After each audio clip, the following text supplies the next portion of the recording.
Hello everybody, welcome to Pretty Fly for a Senpai episode 5. Today we're going to be discussing K-On! I am sorry.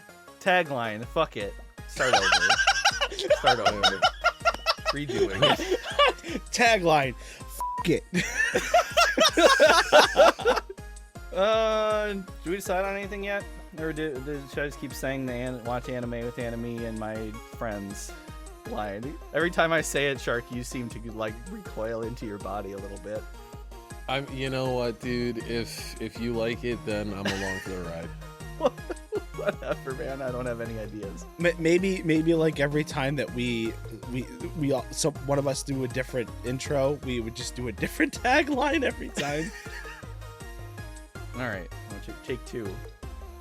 Hello, everybody, and welcome to Pretty Fly for a Senpai, the anime podcast where three cool dudes talk about cool anime about 4 to 5 anime girls. I'm Ty Muffin. I'm Hero Shark 19X. Oh Jesus. Oh Jesus. I'm Shark Wellington. I'm Hero 19X. We're off to a great start. We are. This is fantastic. How are you boys doing? Just me and my 3 to 5 boys. 3 to 5? Oh, I'm excited to talk about K-On! Today. God damn it. All right, guys, we all have to assign instruments. Oh man. Who's gonna be on castanets? You know, I'll take. They're harder than you would think. My wife told me I'm like the bassist. Bro, I literally was just thinking to myself, I was like, I was in someone else's stream, I was like, hey, what K-On! Character do you think I am? And no one could give me a response. I wanted like I'll be like, oh, I'm more like Moogie, or you know what I'm saying? Like I just wanted to know. Who do you think you are, Shark? Like, you're asking which of the characters I think I'm most like? Who are you in the K-On! Pantheon? In the universe? Oh boy. I wish I were Moogie, but I think I'm probably Yui. Like I feel Yui as well. I told my wife, I feel like when I watched the first 2 episodes and it was the scene of Yui just staring into the sky in the multiple flashbacks, I immediately said I am in this anime and I don't like it. there are like times where it goes like a flashback through like, here's how I spent my summer, and it's just her laying on the floor in the same position in days past. Yeah. It's like all right, well, starting at the beginning then. Yeah. Yeah, we're talking about K-On! Today. I'm going to talk about some of the other things that the director and the studio has done, just because that's a thing that a couple people have submitted feedback and said that they would like to know what other things that these people have done so that they can expand their own anime knowledge base. So it's done by Kyoto Animation is the studio that animated it. They've done the easily accessible things that they've done are Clannad, Violet Evergarden, which is a crier. Don't watch that unless you want to cry. The director has also directed A Silent Voice, the movie, which is on Netflix, a couple of episodes of Free, which is that water polo anime with where they just Water polo. There's a water polo anime that is all about hot boys being hot in water and throwing balls at each other, and I'm in it to win it. That's why they gotta be in the water, because they're so hot. Exactly. So anyway, Clannad, Violet Evergarden, and A Silent Voice are all on Netflix. So if what we're talking about sounds interesting, go hit it up. Word. Go knock it down. Bingo bongo. Well said. Same. Oh, the first episode of K-On! Begins with Yui Hirasawa. She has just started high school, and she can't figure out what she wants to do for her club activity. And her friend walks up to her on the first day of class, is like, "Yo, did you know that if you don't get a club, you're gonna be a NEET forever?" I don't believe that's the exact. Bro, that whole like that when her just getting to school, she had to stop to pet the doggy. She had like she had like this whole thing that she thought she was late, but then she was just dumb early. Oh yes, Oh, that's I right. do remember that. She's like, I'm already late for school, and it turns out that like she had forgotten to set her clock or something. She actually left early and made it on time. Yep. I think there was like a really catchy song playing in the background too. That is one thing that I really, really liked was anytime music showed up, I loved it. Like it. I'm sorry. Rory knows what I mean Anytime by that, any but music shows up, It's so good. I think they maybe had like 3 total songs, like with singing like that the band played. I think there was just like 3 songs. in this Yeah, I season. think the names of the songs are wild, and I love them. It really kind of speaks to that we can't make a decision, so we decided to just make it Mhm. nonsense on purpose. I don't know. Meanwhile, 2 other characters, Ritsu and Mio, a drummer and a bassist, decided they were going to join the light music club when they were then informed that its members have already graduated and it will be disbanded if they don't recruit 4 members by the end of the month. And while they're fighting about it, the girl who's looking for choir club walks in, Tsumugi Kotobuki, from here henceforth referred to as Mugi, comes in and is like, "Oh, I'm just looking for choir club, sorry," and watches Ritsu and Mio argue and poke fun at each other and says, "You know what? I'll join your club. This looks like it'd be a fun time." I just love how Ritsu is just all like, "You remember that promise that we made?" And it's just like them in front of like a like they're at a concert, and it's just like, "Oh Promise. no, you're remembering it wrong. We're watching TV, and and you just made me do it. We're gonna be a band one day." We promised we'd be friends forever. We'd become famous and have a band. She's like, you were just overly emotional in my living room. Yeah. And I never agreed to anything. You're So emotional. It cuts back to Yui, and she's looking at all of her club options, and she thinks to herself, well, okay, light music, that's light-hearted music is what she interprets it as, and she thinks, I'll go there and I will play castanets. And it cuts to an adorable scene of her like doing a dance while hitting the castanet, and I'm just like, bro, you got it. Going in. which, I mean, I feel like there should already be like a club like that, although it feels a little bit like she was remembering like when she was a really little kid, wasn't she? It was, she was like, Yep. yeah, super little, super young. And yeah, she's She's like, just I remember dancing back playing and forth. music. And her teacher walks up to her and was like, "You're really good at that." I remember playing music when I was like 5. They said I was so good. Mhm. So she goes in there. She is super nervous because I don't think she has castanets even with her. No. And I don't know that she even like can play them. It was just the easiest thing she could think to do. So she Mhm. changes course. Like she's trying instead to politely say, actually, maybe I'm not interested.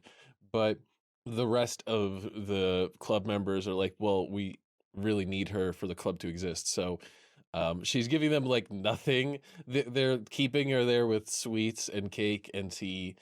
Tea And parties. they're like, yeah, and they're like, what? And she's like, well, actually, I can't play castanets. Actually, I play harmonica. And she's like, great, I have one right here in my pocket, which I don't know what she was doing with that harmonica in her pocket. She's like, sorry, I lied. I lied. No. I'm sorry. She had to tune her drums, okay? Ritsu had to tune the drums with the harmonica. That's Was that what the explanation Is that was? legit? no, thing? no, that was me being I dumb. don't know nothing about the drums. I don't know. No, I don't know. You have to tune drums. Ritsu was on the drums. I don't know that they go much into how long any of them. Like, I know that Mugi on the keyboard had been playing keyboard since she was 4 or 5. Mm-hmm. Mugi is portrayed as like a sort of like a rich, uh, like her parents own. I don't even know what her parents own, but they I think they tossed around the word conglomerate. Consortium, I think. Consortium. Yeah, they own a business consortium, and we see 2 of their many vacation homes over the course of this season. Right, and every time they're like, "Oh man, this thing is a gigantic mansion," and she's like, "I'm sorry, it's the small one." So they do that kind of. I'm so rich that I don't know how normal people are. Like sometimes she makes comments almost like they're kind of. She's idly watching like an interesting safari animal or something. Oh, that's regular people. She is. She is. It's great. Yeah, so they manage to essentially beg Yui into staying in the club, Mm-hmm. and she's going to have to fill the spot of guitar because all the other spots are taken. Ritsu is on the drums, Mugi on the keyboard, Mio on the bass. Problem being, she does not have a guitar yet, which takes us from episode 1, disband the club, into episode 2, instruments. And every episode title has an exclamation point at the end. So it's very excited. Yes. Instruments. They're all excited. I'm really confused that when she was talking to her friend that I forgot what her name was, but she was like, "Oh, they're just gonna provide me a guitar, right?" No. No, bro. Yeah. Guitars are Yeah. expensive, bro. I remember there was also a scene where she's like, "You guys can I can use club funds, right?" She's like, "Not a chance." Not a chance. I love it when they do that. It reminds me of they play this little lighthearted tune under everything, even when they're doing transitions for the most part. There's just like a little lighthearted ditty going underneath it. I guess the closest thing I could compare it to now that I have experience watching is like it's like a VTuber thing where they play like lighthearted music under everything they're doing. It's like that, except it's an anime, and just things happen, and the music bed never changes for the most I need part. to look up the name of her friend. I don't think I have it written down. Nodoka. Yeah, she's not all that huge in the story. She's there. No, she's just like Yui's best friend since like since she's little.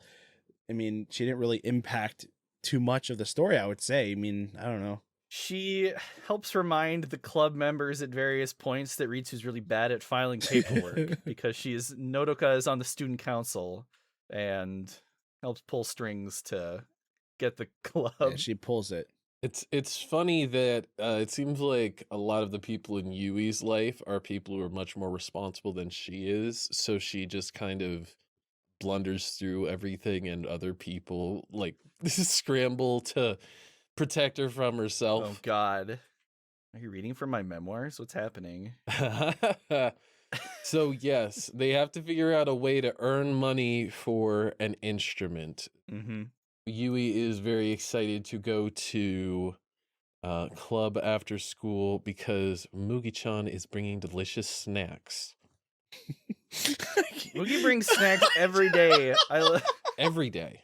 Every day she brings tea, and they eat keiki. Every day. It's literally like, when do you practice? It's like all the time it's just eating cake and drinking tea. Late in the season, they almost reference that explicitly when the other character appears, and she's like, "How do they not suck? They never practice. They got the power of God and anime on their side." if this anime isn't some sort of metaphor for like high school versus like college / real life. True. Oh my God. True. Just show up on test day and wing it. Oh man. God, you really are reading my memoirs. They're talking and saying, well, I mean, there's no point whatsoever in practicing if we don't have the guitar, which I don't entirely understand, but it kind of seems to be there. they're kind of understanding that they can't practice whatsoever if one of the instruments is missing from the mix. Yeah. So they decide that the next day they're going to go to the mall to look at guitars. They're asking Yui what kind of fun she has. Uh, she's like, "Oh, I thought we could use club funds to buy it. Not a chance." Not a chance. Not a It's just so chance. cheerful that she says that back to her as well.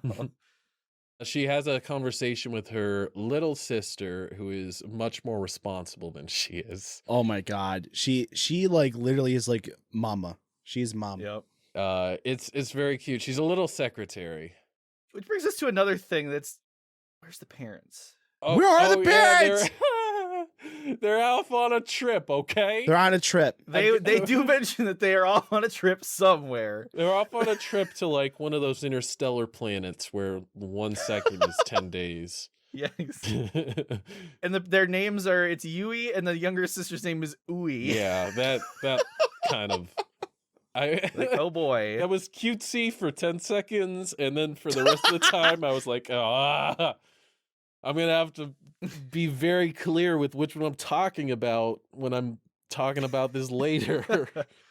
Yeah, her little sister's great though. She like backs her up with their parents. Yeah, that's like the one time that I guess their parents are apparently there at that moment, because she goes and begs for an advance on her allowance to buy a guitar with. And Uwe backs her up.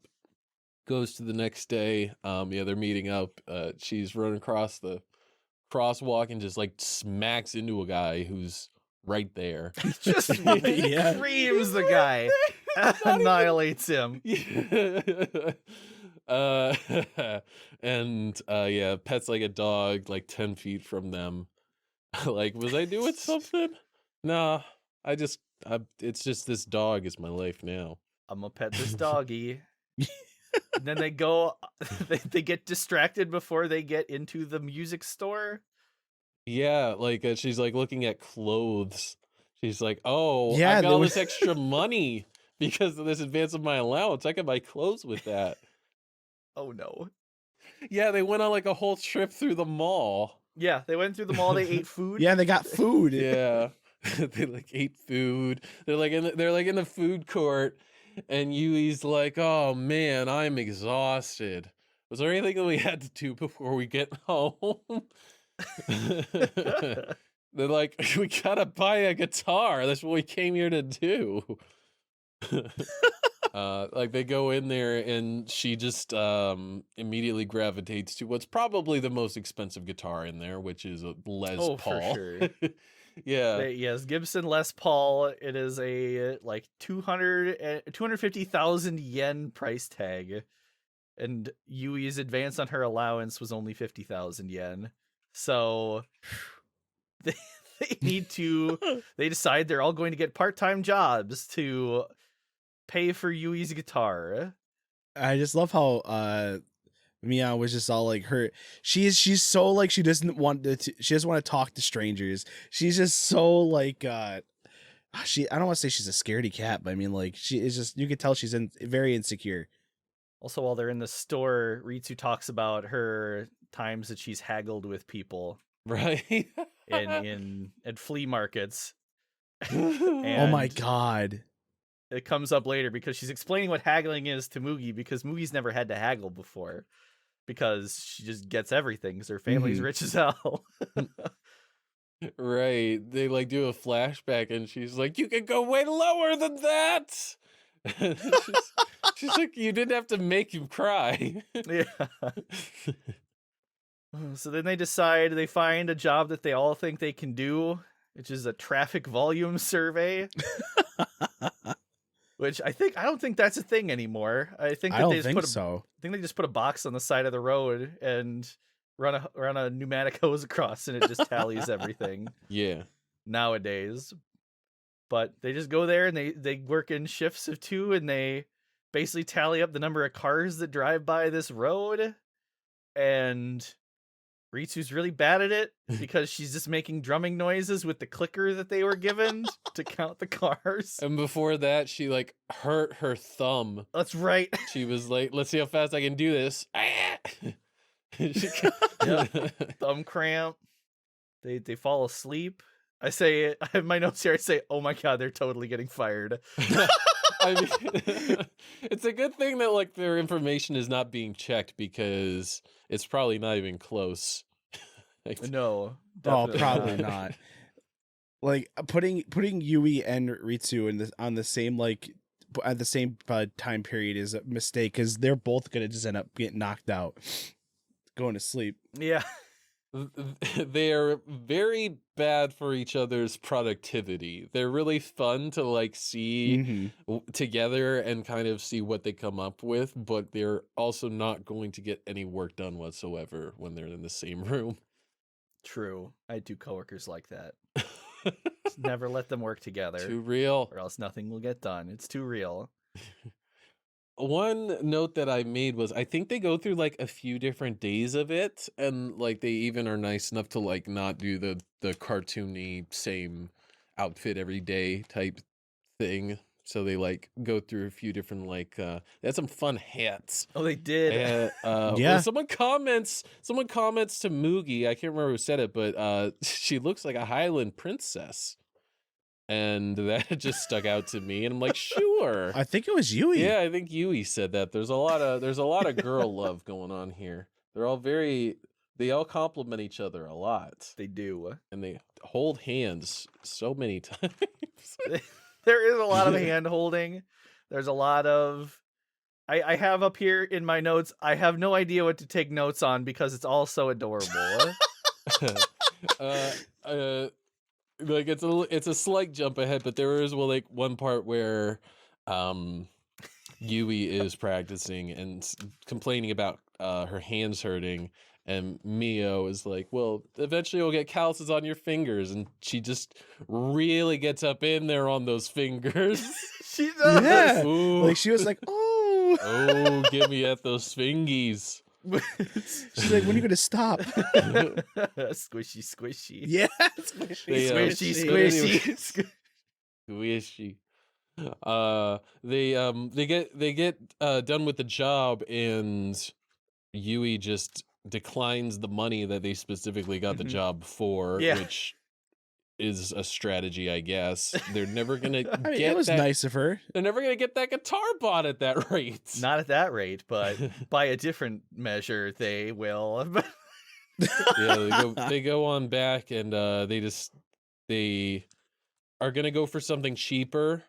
But Yui is still clearly sad about not getting the Les Paul that she wanted. So this is where the haggling comes in. yeah, Moogie says, "All right, I'm gonna haggle then." The guy at the front desk is like, "Oh wait, you own this store." Oh wait, your eyebrows give it They can away. tell by the eyebrows. Bro, once I saw the eyebrows, like what? So messed up. The eyebrows lit up, and it's like, oh no. Yeah, dude. I was just like, what if Eddie Joe Schmo had those eyebrows? Apparently, those are the eyebrows of the rich and famous. Oh. So he knocks the price down to 50,000 yen. Yeah. From 250,000. So it's an 80% price reduction.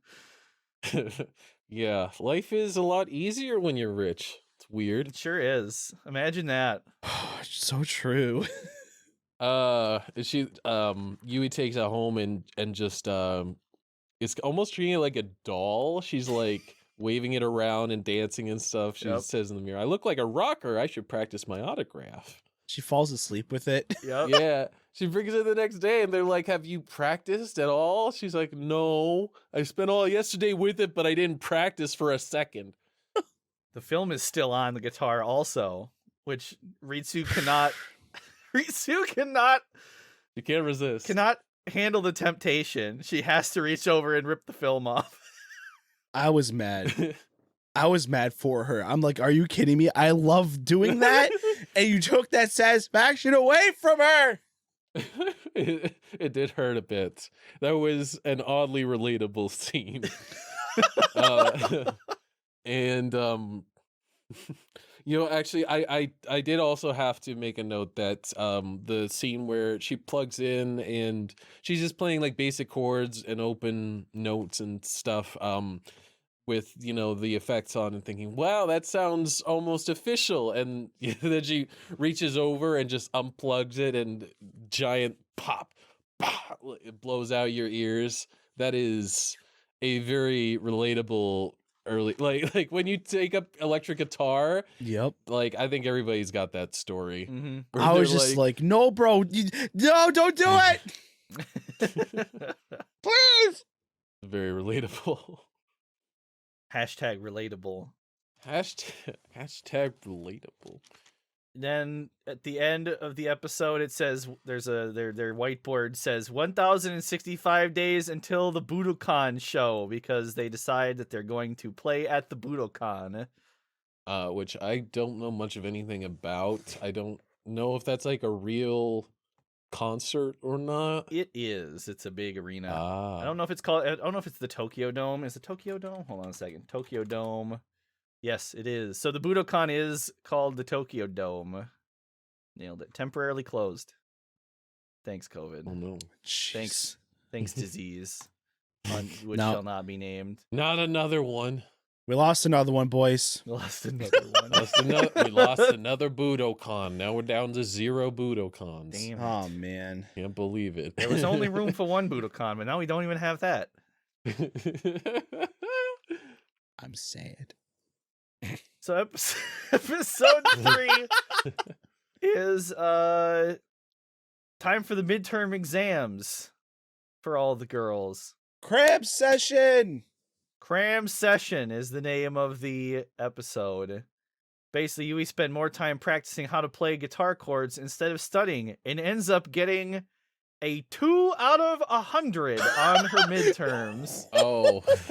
I was just like, bro, I mean, I'm bad at tests, but I'm not that bad. I didn't see that it's a 2 out of 100. Yeah. That's Yeah. bad. So failure, basically they learn that if Yui fails her retest, she cannot participate in club activities until she does pass, and then the club will be disbanded due to insufficient membership. Ritsu got an 89. I know, right? It's funny because Ritsu is portrayed as such an impulsive character who like really doesn't have too many cares, but at the same time, like, she still isn't stupid, I guess, Yeah. and she isn't lazy per se. Like, she is lazy with Yui, but there are a few different times where they're like expecting Ritsu to be, I don't know, like less put together. I don't know. Yeah, she's very, I think impulsive is the good word for it. It's also like, she's like, I mean, I wouldn't say street smart, but she has some emotional IQ, I guess. I don't know if that's even in the right realm of reality, but she is at least intelligent enough to just get by. She kind of bounces from like pole to pole, like sometimes she's very insightful, and sometimes like one of the big things that they start showing in this episode is that she really likes to scare Mio. Mm-hmm. Mio hates anything that is either scary or gory. She likes teasing her a lot. Yeah. Yeah, Ritsu loves teasing Mio. That's the thing that my wife does to me, and that's why she thinks that I am Mio. Oh. Oh. Because I'm not a big into like body horror stuff, and my wife loves to poke fun at me. My wife's Ritsu through and through. She's shaking her head at me like, no. But she is, though. Yui is nervous that like she's gonna cut open her finger or something on the strings. I think she did cut open her finger. Yeah, she did. And then Mio got all scurred. Oh yeah, she's sitting there like holding up her finger like, can someone help? Yeah, she's like, can someone help me, please? She's Please? walking around with her index finger up, just walking around with her finger up. Was that when that teacher came in? Was it Sugawa? Sawako, yes. They go into the teacher room and get the finger all band-aided up. I think is that when she learns that she can't be in club until she passes? I can't remember the order of events. Okay, so the stuff with the finger and chasing the blood around, that was like at the very, very start of the episode. Oh, okay. That was like the pre-song. Oh, the pre OP. Bro, the OP slaps so hard. Bro, OP is OP. It, Oh no. it's stuck in my head. I couldn't skip it. It was one of like 3 anime series that I can't skip it. It's that season 3 of Haikyuu and OP1 of Fire Force. Can't skip any of those. It's like from the beginning of the OP and then like the ending one. It's just like my wife was just like, you gonna skip it? I go, no, don't you want to listen to it? She goes, there's only so many times I can listen to it. I go, who are you? Who are you to tell me that I cannot listen to these anime girls playing this music? It's good. So good though. No. Bro, I do it every time with her because this is like, I don't know. It's so good. No. Yeah, it's so good. I love that song. It's a banger. Yeah, but I do remember that they're talking about the midterms, and I think I don't know if they were talking to her about the test or the drums, but they were asking Ritsu if like she had studied or something, and she said, when you're a Renaissance girl like me, everything comes easy. And that's another line that really stuck out to me. I was like, what? They're enjoying some sweet bean jelly. Oh man. I've never heard of this in my life. It looked kind of like cranberry sauce, but purple. I love that you took notes on all the snacks that they. How many do you have notes on all the snacks that they took? I don't believe so, no. If you have enough, that's awesome. I appreciate it. That's the snacks are really, they are a co-star in the whole season. But yeah, they're eating the sweet bean jelly, and that's when offhandedly Yui mentions, yeah, so I'm gonna have to retake this test, and also I'm not allowed to be in the club, but is it okay if I still come in here and eat snacks? And they're like, no, go study. And I think she goes like 3 or 4 days. Like she has, I think we get a time pass. We get a time lapse kind of where it shows night 1 of her studying. It's like her room's just a disaster. She's like, "Oh, I'm just going to clean my room." Yeah, she does everything that she could possibly do to avoid studying. She cleans her room and then she sees the chord book, and then she starts jamming out and practicing the guitar. The next day they decide, because Yui didn't show up to club because she's studying, they're like, okay, we're all going to send her encouraging text messages. I thought that was really cute. That was pretty cool of them. It is adorable. That was legitimately nice. And then it kind of ends up distracting her from studying at all because Ritsu sent her a video of her spilling soda all over her room. She was trying to get popcorn in her mouth. That's right. She's trying to pop up popcorn and catch it in her mouth. And yeah, she misses and falls backwards and kicks her table and throws her drink all over the table. And leaves her phone recording while she's cleaning up. Yeah. That's one of those videos where you think to yourself, why did you not delete that? True. That requires confidence. Meant to send the encouraging video I recorded that was right next to it. Darn. Shiver me timbers. It was so hard though to watch her like think about studying and then not study. I was just thinking about all the times that I would do the same thing and I'd be like, I should be studying, but I don't want to. It was very relatable.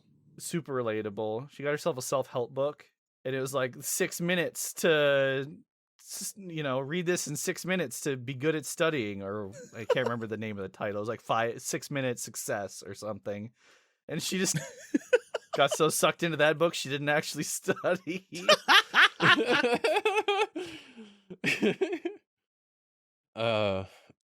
It's the day before the test Mm-hmm. that Yui comes to them and says, "Yeah, so my studying has not been going good at all," and I she haven't done anything. begs. I need help, please. She begs Mio to help her study, and the rest of them all kind of tag along just because. Yep. Because why not? Ritsu probably being the least helpful out of all of Oh my them because Yeah. Ritsu was just running around. Being crazy. At one point, for some reason, she's trying to think of like the most interesting entrance she can make. I don't know. Yeah, Like, I don't know she why. sits outside the door and she's like, "All right, I gotta make this a good one." So she bursts in like, "Hey guys, wait, no. Hey, what's up, everybody? No. And she does like a combat roll, and Mio just comes over and smacks her in the head. Gives her a good whop.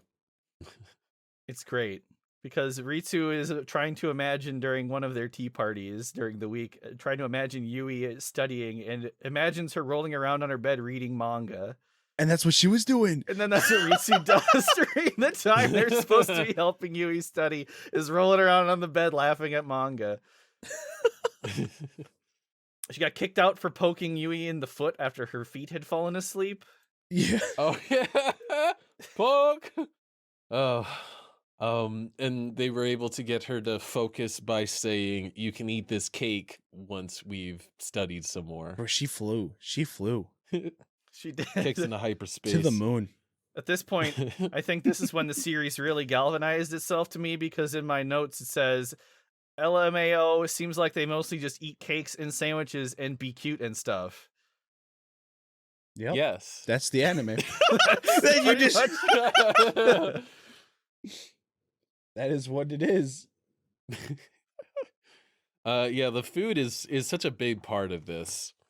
I feel like I haven't seen that many series where the food is so very front and center. I do remember when I was younger and I would read the Redwall book series that they always had to have like a couple of feasts where they would just have giant descriptions of the food. Redwall made So, like, what is it? Patsies? Pasties? Pasties? Sounds super good. You're over here looking like I only know of one kind. I'm just like pasty. What is up with you, man? Oh yeah, and Yui nods off. Yui nods off and wakes up in like the Antarctic. Oh my god. Like, we can't help Ritsu. She's done for. And she's like She's playing outside in an igloo cooking something. She's just playing in the igloo. snowman. She's a goner. We can't get her. It's too no. late. Sergeant Richan, no. May fortune smile upon you. Oh my god. When they say like when they say stuff like that, I just die laughing, man. So good. So they're done with the cram session after the dream. And then Yui comes into the room looking shell-shocked after she gets her results back. And they're like, "Oh no, did you fail your exam?" And Yui turns around her paper and she got 100 out of 100. She says, "What am I supposed to do now?" I did it, Dad. It's all she knows anymore. Yeah. She emptied her mind of anything that didn't have to do with algebra. And then they went to go start practicing and she forgot all of her guitar chords. She was just saying while she's playing the chords like Y, X. Like, let me try to play an X squared chord. No. So good. No such thing as an X chord. And after that, we go to episode 4, Training Camp! Woo! Exclamation point. It opens up telling you this is going to be a beach episode. Beach episode. Beach episode. Beach episode. Beach episode. And then Yes. we watch the OP, which still slaps, which I have noted here in my notes that it still slaps. The water is salty and wavy. It sure is. It sure is. Yui-chan, this water is salty. It's probably all the salt in the water. Oh no. I was just like, no way. This is where the Yui and Ritsu connection really starts to kick into high gear. So good. Yeah, it kind of shows that like before the intro and then backs up in time. They're in school talking about summer vacation coming up, which I don't know when this anime started. Was like they don't quite have winter. Yeah. So I couldn't tell, but like they'd already gotten to the summer vacation, so I don't know if it started in the springtime. I think in Japan they start their school year in the spring, like winter. Okay. Like the new year is the new school year, I think. At least that's what I think. I'm not entirely sure. During one of the episodes, the Ui wants a white Christmas, and I guess they just never get snow where they are. So I don't know if we can even determine when winter is unless it's a Christmas episode. Mhm. Do you think sometimes they're just walking around and they're like, "Hey, wait, what season is it, guys?" I think they're just like, "Hey, guys, what year is it? I forget." Because it doesn't snow here, so I can't tell. As much as I hate living in a state that's 4 seasons, I mean, I think I would probably lose my mind not knowing what season it is if I didn't live in a 4-season state. How embarrassing would it be if you were just like, "Man, this is some weird weather for fall," and they're like, "'Cause it's winter." You're just solely in the wrong season. Ah, shoot! I forgot a couple Shoot. birthdays. Darn it. Yeah, but that threw me off from like an American perspective, where I was like, "Oh, it's already summer vacation. What the heck?" And they haven't like learned any songs yet. We haven't seen them practice once yet. They very specifically mentioned it's been 3 months. They haven't learned any songs yet. Mm-hmm. And they're already talking about the school festival and what they're gonna do for their class events. Mion is very like hardcore wanting to practice so that way they could do the festival, because she stumbled upon like a box of an old cassette and photos of the older lighthearted late school music school club boop de boop. Right. Yeah, the previous light music band was like death It metal. was like death metal. It's so good. was. I don't know how this keeps happening. I don't know what it's originally supposed to be, but that doesn't seem to be what I would call light music. It's so good. But what do I know? It's definitely not light music. Yui like wakes up with the most intense bedhead. Oh, it's so good. I my I God. noted that as well. It's They're like waking up for the to go for the training camp at Mugi's family's cottage at like a beach. But yeah, her sister wakes her up and is like, "Weren't you supposed to be somewhere?"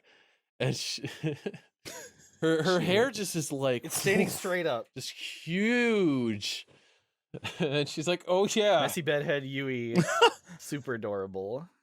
She manages to make it to the train on time, and Mugi ends up falling asleep on the train. And she says in her sleep, "The gel type will do nicely." I don't know what that means. Is that like a bed know or a either. shoe? And then she laughs. gel She type. just sleep Type? laughing. What Yeah, does that mean? What? The gel type will do nicely. I don't know. The gel type will do nicely. I just read it in the subtitle, but they like take a picture of her sleeping. Yep. Which wakes her up, and I felt like that was kind of rude because I hate being woken up when I I get sleep. angry dude. when people wake me up. Yeah, don't you wake me up? I'm sleeping for a reason, bud. Then they open up the window on the train and they just hang half their bodies out the window on the train. They're gonna fall out. Yeah, that's exactly. They're gonna fall We're out. gonna lose them. This is gonna turn into a We very didn't even hear you different- play once yet, please. This is gonna turn into a very different anime. And then the anime just ends. I don't know why they went that direction. Oh, that's a hard left turn. You're too hard. They fell out the window. Oh no! Oh no! thought this was a slice of life anime. That's when the vampires came in. Yeah. Yeah, they get to the house and Mugi's just like, I am so sorry. I wanted, like, I didn't want to have the smallest one here. And they're like, this is the small one? It was pretty big. It was big. Yeah. They run in and they're like, well, I'm exhausted by all of the nothing we did today. Let's go relax. Mio really wants them to practice, but also would kind of like to go out and swim. This is the first of many poor Mios that I have in my notes. Poor Mio. Poor Mio. She just wants to practice so that way they could get better. But they're just like, no, Mio, come on, let's go play. Yeah. Then we'll practice. Then they go tease her about barnacles in her kneecaps. Yeah. Rude. Poor Mio. Frowny face. Frowny face. So they play around, they make fun, they go swimming and make fun of her, talk about barnacles and It's like some story about a boy who got barnacles in his feet and then they went up into his kneecaps or something. yeah. They forgot to practice all day. Yui plays air guitar in front of fireworks. Yui's like just strumming a guitar in front of fireworks. I don't know if she's even like plugged in. Yeah, it's not plugged in or anything, but there's just fireworks going off, and Mio's like, "Oh, this is the practice I wanted." Oh wow! This is when Mio takes out the death metal of the old light music clubs and plays it for them, and is like, she got scared of it. We need to at least match this level of quality. Like it's so good, and then it tells them die. And I think like Mio like runs and hides in a corner, like, oh. Mm-hmm. And then they're practicing, and Yui's like, "Yeah, I can play that." Yes. She just nails it. Oh man, that drove me nuts. Like so Yui is like, Yui cannot practice or study. Like she sort of can to like when pushed, like when she has to, but like Yui just has so much natural talent, and it hurts so bad to see that she's able to like, listen to something and then, oh, you mean like this, and just immediately like, yeah, yep, just like that. I feel like she's the Saitama of this anime. She just doesn't care enough. Yeah, she is. No, it's great. It's great later in the season when there's another guitarist there, and they're like, "What? You don't do this? You don't? You don't know? You don't use a tuner?" And she's like, "No, I just do this, bling," and it's like perfectly in tune. That hurts so bad. That hurts so Hurts bad. so bad. There was a scene after at the very end where who had the pictures? Ritsu had the pictures, Oh no. and there was a picture of what was it? Mio hugging a body pillow. Yeah. Yeah, that's what it was. And Mio was just traumatized by this. It wasn't a body pillow. It was like, it was like a green pillow. It didn't have any. It was just like a large pillow. It was a normal pillow, but apparently that was traumatizing. Yeah. She's like, hand over the negatives. She's like, it's a digital picture. There are no negatives. Ritsu does not hesitate to tease and blackmail Mio. No, never. I have to say, as a slight aside, I have had a friend like that, and I do not intend to ever again have a friend like that. I will not be around people who are constantly taking pictures of you picking your nose or whatever, and then saying, I'm gonna hold this over your head for the rest of your life. Please. Like, no. Please, no. That's too much pressure. I can't be perfect all the time. I won't do what you tell me. But that finishes up episode 4 and brings us to episode 5. Advisor! Exclamation. This is the one that opens up with them looking at all the pictures. Yeah, the scrapbook for Death Devil. Is that the name of the band? Yeah. Death Devil. Yeah. Death Devil. So good. Da-da-da. It's pretty clear that the advisor was in this band because they zoom way in on one of the members and it looks exactly like her, except with pink streaks in the hair. Right. The episode opens learning that Ritsu never turned in the form to actually officially make them a club. That happens a lot. Nodoko comes in and is like, "Yo, you're not a club. What you can't apply to use the auditorium if you're not a club." Not a what? That's where it begins. It's one of those things where you're like, I'm gonna hand this in. They're like, oh no, you've actually got to do these additional 3 other things. Yeah, Ritsu forgets. Ritsu is the worst person. The only probably worst person would have been Yui. So I guess, I don't know, Mio probably should have been in charge of that stuff. But And they need an advisor, an official advisor for them to be a club. So they go to Sawako and are like, "Hey, you should be our teacher since, we were looking through these old photo albums and we may or may not have seen some pictures of this crazy looking band." She literally like ran towards the music room. Like she jumped over stuff. We get a full Sakuga action scene. True. yeah, she like the hallway has, man, what does it have? I remember there was hula hoops. There's hula hoops. There's a guy carrying a table. There was a desk. a desk. Yep. Is there a desk? That might have been it. There were like 3 different things down the same stretch of hallway at the same time. There's a cart full of books. Cart full of books. There it is. And she jumps over the cart Yeah. full of books and she's just a wild animal, just running crazy. And she's trying to hide, quote, her bloody past, end quote. I don't know from who though. I just Like, once she kind of integrates into like talking to the group more, like she doesn't seem to have any other people that she socializes with. So I don't. Because she's having tea parties with high school kids. I love how they tease her all the time. Did you find a boyfriend yet? Oh man. She starts somewhat normal and just constantly is finding new ways to just She's great. raise your eyebrows. She wants to like destroy the scrapbook. She alter shifts into her demon state.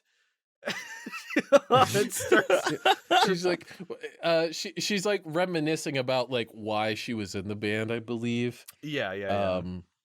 She had a crush that wanted her to be edgier Yeah. or something like that. Then she got too edgy. She kept pushing the envelope and she kept pushing it. And she goes up to this boy at the end of the flashback wearing her she's got a mask on and a coat that's 4 times as wide as she is. And she's like, "Am I edgy enough for you now?" He's like, Sawako. You took it too far. He just walks away. He just walks away. I mean, what more can you say?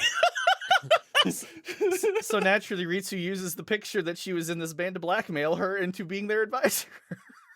Ba-da-ba-ba-da-ba.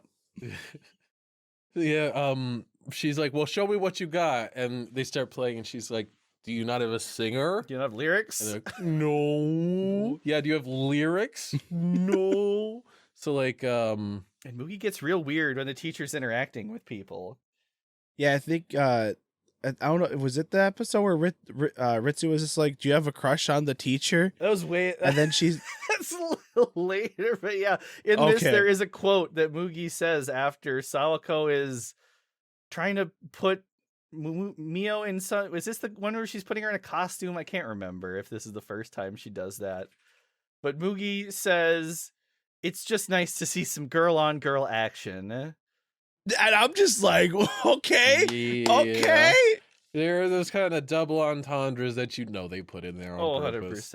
100%. Yeah. And Mio attempts to write some lyrics, and she's embarrassed about them. Yep. And they tear away the lyrics, and they read them. And they're like, these lyrics are making me itchy. And, like, she starts physically scratching her back. Yui really wants to sing the lyrics, but she can't sing and play guitar at the same time. Yep. She like sings and forgets to play guitar. She forgets to sing. She plays guitar and forgets to sing. So then Teacher has to take her into the hyperbolic time chamber. True. She did though. I didn't make that type of connection. Holy cow. what do you mean? Like they were gone for a while. I don't know why I didn't think like hyperbolic time chamber. Gone for like 2 days or 3 days. Yeah, and they just come right back and oh yeah. It's like we've spent the last 3 days practicing. She's like, show what you can do. She's like Her voice is just raspy. Yeah, she can't sing. She like wrecked her voice. Voice has been murdered, and now Mio has to sing.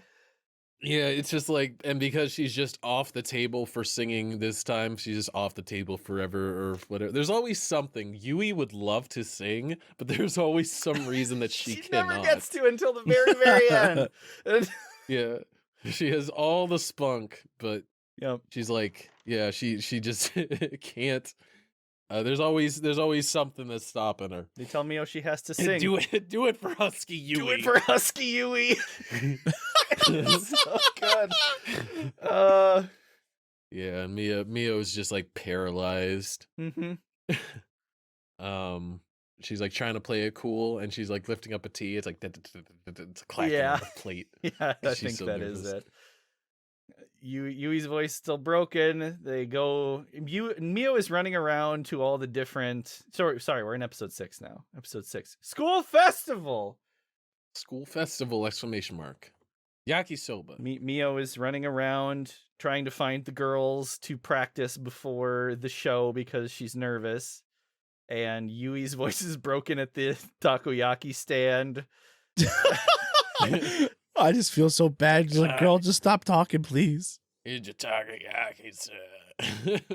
She goes to the haunted house that Ritsu is manning the entrance to and is like, oh yeah, no, Mugi's inside there. Go find her. I'm like, why? I could tell this was a bad idea. You know from she the hates second scary idea. things. Yep. Like, no, Mio, it's too scary. It says haunted house right at the top. Come on, you know you hate this. It says haunted right there. Like Mugi comes up with like half of like a mummy sort of It's like costume or a zombie or A something. melted nun. Yeah. That's the way it looked to me. She's like, hey Mio, how's it going? She's like, like the whole building hears her. Terrified. Then, sorry. Looking at my notes later. Mio goes back up to the room to continue studying, and Yui walks up to Ritsu, and they do this sumo wrestler shtick. where they just stand there and they move their hands back and forth and they say things at each other in a very raspy voice. And then there's a line of people behind them and they're all so confused. They're like, yeah, they're like going back and forth with like these little chest stunts of like, is this what it feels to win through technique but lose in battle? Finally, I meet the one who defeated my father so many years ago. This goes on for like a minute while they're just riffing. I was laughing too hard to pay attention. It was wild. very good. I think they were like making fun of Yui's raspy voice. I think Like, so. you sound like a sumo. Oh man. So good. So good. Nodoka comes up and says, "Hey, how are you doing?" She's still at the stand, like, "Yeah, I'm fine, but I'd really like to get out after this and go practice." And she says, "Well, go now, because you know sometimes you got benefits when you have people, people in power." So Mm-hmm. This is where she's wearing the officer hat. This is where she's wearing the police hat. It's so good. Yeah, she's like, "Go find your friends." She runs up to like the haunted house. What did Mio do after she got scared in there? She crawled out of the room and she went back up to the room to study. Because everybody was like busy with their stands. Yep. Yui is free from her stand, so she goes and gets Mugi and Ritsu from their stands. Mhm. They go up to the music room to check on Mio. Mio is practicing on her own, and they creep in the music room door for a moment, watching her practice. And they go in and she's like, you guys are late. But she's like super touched that, they did their best to get out and help. Yep. She's oh yeah, and then they have the shaky tea hands. Yep. This is it. Shaky She's tea they're hands. saying you seem very, very, very calm right now. And she's like, oh yes, why would I ever be nervous about singing? And she brings up like the play like clack clack clack clack clack clack clack in her hands. She's like, please, could you sing for me? And she's like begging Reeds, and she's like, I gotta do the drums. She's like, I'll play the drums, but then who'll do bass? I'll do the bass too. Oh So I'll do the God. drums and the bass at the same time. Just don't make me sing. So good. I remember, like, I put down that Mio had said something about Ritsu being, or no, Ritsu had said something about Mio being dangerous, and Mio's like, "Who are you calling dangerous?" It was like threatening to karate chop her head again. Yeah. It's like a running thing that she karate chops Ritsu's head, It's real good. and they end up changing to like their maid outfits. Oh yeah, there's costumes because that's Sawako's gimmick now. Is Yes. It's now costumes. just whips out costumes for these girls to wear on a regular basis. There was like a nurse. There was one that was literally like a one-piece bathing suit. I don't Yeah, see how that's a I costume, don't but understand any of these costumes. How she thought they were gonna work. the nurse one never ever comes back. They just gotta try it on once. I think that was Mugi, and then they end up going out and having like made costumes for their first show, which is the school festival. I felt the back pain that Yui was feeling when she was carrying things. Felt the back pain. I love how then Moogie is just like going like nonchalant, just taking everything back and forth, Carrying way heavier stuff too. I'm not sure if I get why that is. She doesn't seem like a particularly strong person. Character quirk, but I don't know. I think she's not. I don't like since her character is all like Richie and like I don't have to do anything. She loves to do stuff that she normally doesn't do, and manual labor. She loves it. That makes sense. That tracks. She's been saving up her battery, so she's got extra battery from not working her whole life. There you go. She's got an extra battery. Yeah, they get up on stage, and it kind of transitions when they're playing into like a music video. It does. And they were like just wanted for any old reason. There's like a cowboy wanted poster or something. There's a fun sort of car chase. It was like a Bonnie and Clyde type thing, aesthetic. Yeah. And the song name is Fua Fua Time. and there is a part that Yui sings in her so messed up voice, and it's rough though. It's so good, especially the end because she's saying "Fua Fua Time" over and over again with her husky voice. Do it for Husky Yui. Do it for Husky Yui. Do it for Husky Yui. I have it in here. Yui singing backup vocals brings me life.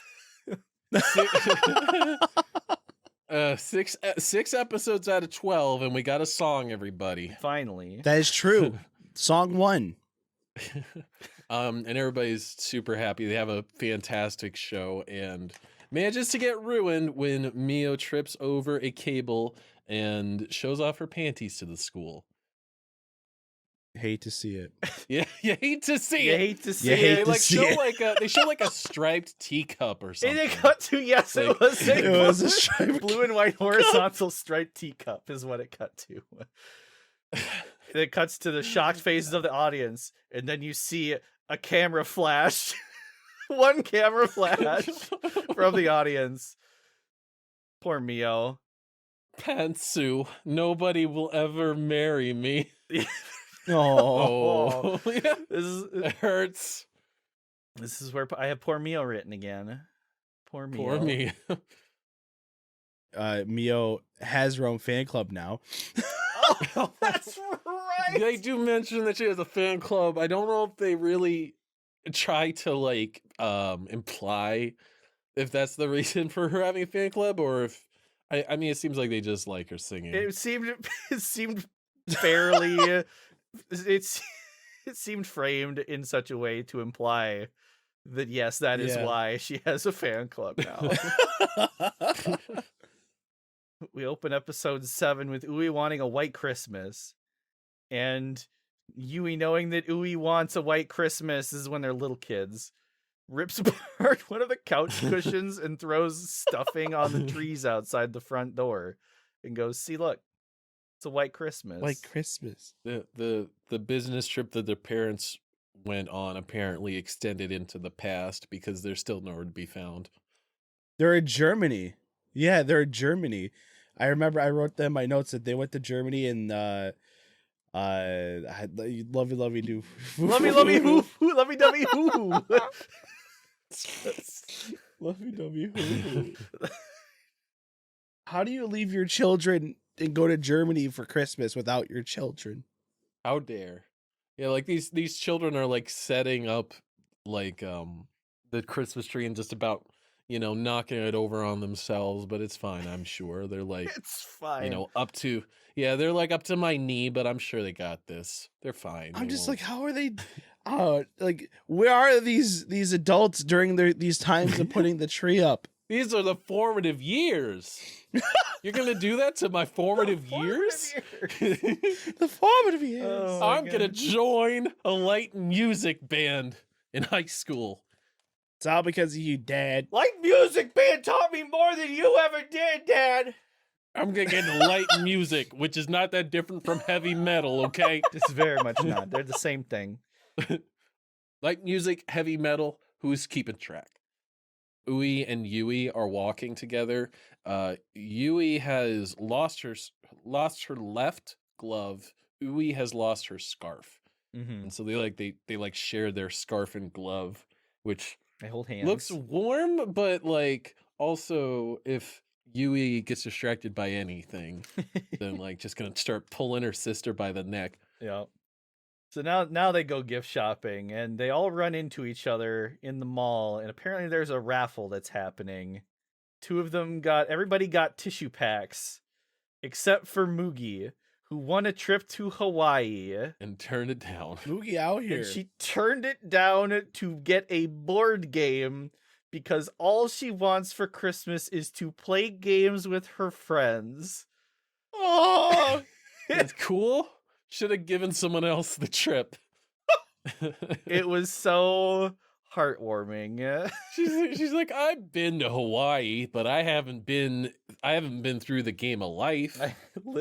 she probably is like, I've been to Hawaii multiple times, but I haven't played life. Hawaii is old and boring. I've never played the game of life. I mean, I don't think it said precisely the game of life, but it said something like I life think in it the board was. game. I interpret it as she just wants to play games with her friends because she didn't have friends before this year. They're gonna have the party for Christmas at Yui's house, I believe. Mm-hmm. Ui just kind of gets deputized to make all the food because she's the most responsible out of any of them. She is in the 9th grade and she can roast a Christmas turkey, which is impressive because I can't, and I'm not in 9th grade. So When your parents are off in Germany, lovey-dovey hoo-hoo, what are you gonna do? You gotta learn how to roast those turkeys yourself.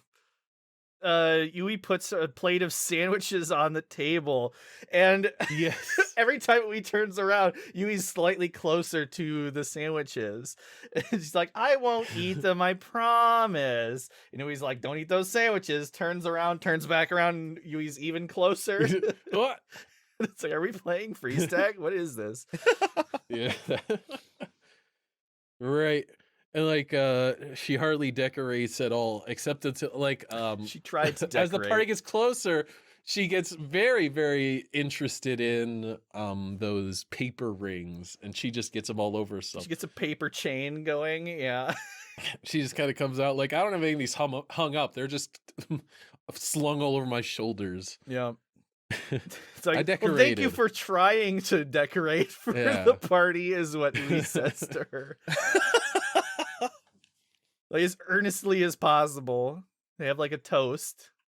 I think Yui also said something like, I made the cake. And they're like, great job. And she's like, I put the strawberries on top. Like, never mind. They have a toast, and they have little champagne flutes filled with, I'm assuming, sparkling grape juice. And then when they go to cut to the glasses all clinking together, there's like a mug, like a pint glass in there. And then it cuts back to Sawako has broken into their house and is now a part of this party. She's like, I like imagining that she's like drunk off her gourd right now. Oh yeah. And she's just decided this is where I want to be. She there's a little bit of her climbing in the window like a spider. That's right. On her like hands and feet. And like slithers down the stairs and is like, here, I'm at the party now. Yeah. It's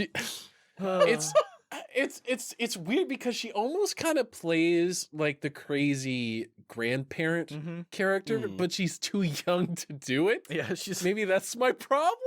I can see don't that. know why being older would help, but she's just so crazy. She tries to make someone wear a costume as a punishment. Make Yui wear a costume as punishment. Just like Santa for punishment. Yep. And then Yui comes out in the Santa costume and enjoys it. And Sawako goes, not enough shame. Not enough shame. And then she grabs Mio to try and dress Mio up. And then I have in my notes, Mugi enjoyed this because you see Mugi like blushy cheeks watching them run around the house. Yeah, it's like very heavily implied that like Mugi has a crush on Sawako, but they exchange their blind Christmas gifts with each other. Sawako is singing Jingle Bells. Oh my god. It was an odd rendition. I get that it was translated into like Japanese, but she was super drunk. Oh Yeah. That was the other thing. And they're like, wait a minute, no, this is supposed to be more fun. I feel like I'm being like held hostage. I like how the present that she got was the Jack in the Box guy in the face. Yeah. Yeah, she's like, I bet this is a great present. What is it? Like Ritsu. Yeah, Ritsu gets the Jack in the Box every year. She got her own present. Yeah. So they swapped. Yeah. Like, I bet you this is great. Opens it up and it's just like what is it, like a chick or something? It's like a bird. Yeah. And it just smacks her in the forehead. Yeah. And she just starts like crazy laughing. Everyone's like, oh no, we just mind broke our teacher. She did completely mind break after that and went crazy. Yui and Ui got each other specific gifts that would not have worked if they hadn't wound up getting each other's gifts. It was gloves and a scarf, to replace the lost clothings. Mio got the gift that Sawako brought that was originally supposed to be for her boyfriend that she doesn't have. Oh yeah. They're all like, you were actually gonna give this to him? Yeah, it's like a horror movie or something, horror DVD, and of course Mio gets it. Like she can't even like look at the cover. She's horrified. Yeah, and then it's Yui makes Sawako feel sad about being single, and then it's party trick time. My main takeaway was these talents suck. They're so Not good though. good. Yui does ventriloquism. Okay, all right. The ones with the puppets were all right, but also it's an anime, so just draw the mouth not moving. but I mean, that is like, what were the talents? Like there was like puppetry. Sawako's was she pulled up her shirt, exposed her tummy, and slapped her stomach and said, "Maple leaf." That was like straight out like a college party or something. Hey guys, Maple Leaf. That's like it's like something that like you yell down the hallway, like everyone lifts up their shirt and like smacks their stomach. Maple Leaf. Yeah. I don't know, like those are the only two that I have noted is the ventriloquism and the maple leaf.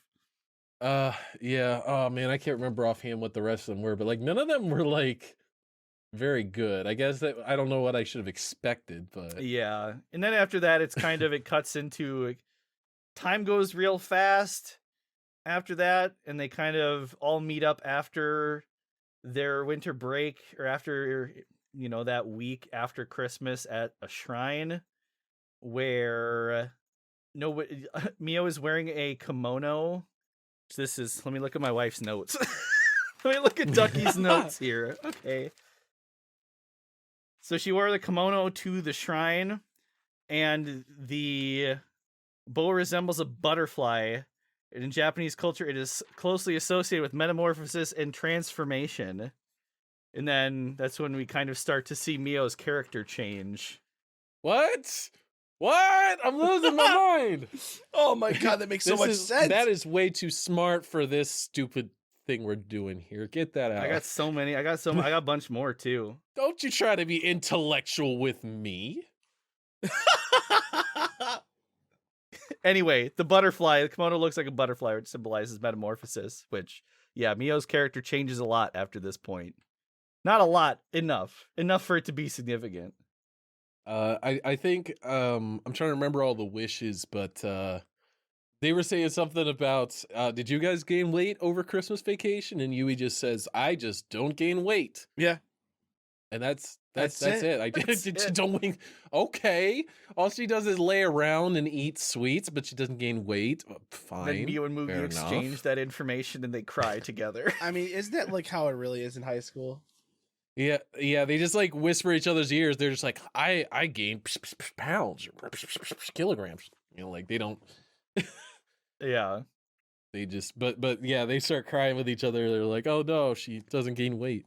Yeah. Mio, or was it Mio or Ritsu? One of them says, no, we should actually be making wishes for the band. Yeah, I think Ritsu says for the band. And so they wish for them all to have fun and for them all to make the best music ever. Probably. That's what I would wish for. Yep, exactly. So whenever we get the chance to play music. Episode 8, freshman reception, exclamation mark. Freshman reception. For some reason, Yui was like really nervous that Ui wouldn't do as well as her on her test, which I don't know why for a second she would be worried about that. Oh but... no, she's like mom. Worried about her younger sister. It's what you got to do. And there's also a little girl with dark hair that honestly, like, really, like, I imagine it was on purpose, but she really looked a lot like Mio at first glance. She really does, except for like the pigtails or whatever that you don't really notice at first. Yeah. Right. They all end up in, everyone but Mio ends up in the same class. Yep, they all end up in the same homeroom. Mio doesn't know anybody at all. Nope. But she does manage to run into Nodoka. Yep, she's in the same class as Nodoka at least, which is something. They have to try and recruit members to the club, and Saoko's best idea is to have them all dressed up in animal mascot outfits. Don't know where she got them. I just don't. I'm like, why? It has nothing to do with the band. It has nothing to do with the club. No, where is she getting these? A chicken, a cat, a dog, and you know what? This is why she doesn't have a boyfriend, because she's too busy making all these costumes for these girls. Like, she was probably up mad late making these costumes. Oh my god. You know what's funny too, actually, is when they first asked her to be the what was it, like, administrator? Advisor, yeah. Like when they were asking her to be their advisor, she was like, well, I'm so busy with this other club. That club disappeared. What's the other club? It was like choir club, I think. Or band club? There's like a few other clubs that just get mentioned, but they don't really exist. There's like jazz club and like choir club. Mm-hmm. And like people offhandedly be like, oh yeah, these other clubs, but they're just kind of conceptual. Mm-hmm. This anime, like, as a sort of almost aside, this anime almost kind of feels like it happens in an odd bubble. Like, really sometimes does. it feels like the school isn't exactly real because I don't see them doing much school type stuff. Yep. It just skips a lot of that. That's all boring stuff. We gotta skip to the tea and cake. Skip to the The tea and cake is too important. So the other dark haired girl, Azusa, her parents are she wants to be in like the jazz appreciation club, and turns out that it isn't what she wanted, and she keeps seeing the the weirdos in the light music club being weird, and is just drawn in by how weird they are. There's a whole vignette about Ui bringing one of her friends to the club to try and recruit, and everything that goes wrong can and does go wrong. I can't remember the specifics of it, but they're all just all of the members are being weird in their own way. And well, they were trying on like their maid outfits. That's right. And they weren't good for playing in. And one of them didn't want to get in the maid outfit, I think. It might have been Mio or something. It probably was Mio. That sounds about right. Like it's Mio. So someone got like chased with a maid outfit. Yep. That's right. And then they switched into track uniforms. And I believe they were playing for Ui and her friend. Yeah. But at the same time, Azusa, I think she was just going to check on the club. She had been looking at the jazz club and was deciding to look on the way back because she had been flagged down by one of the main characters in a horse costume and just handed a flyer, and that left an impression. Right. So that's right. She was like, "Oh yeah, I remember very vividly that time a horse gave me a pamphlet. So I think I'll check this out. Why not?" And as they're walking up the stairs, they have like all these animals on the.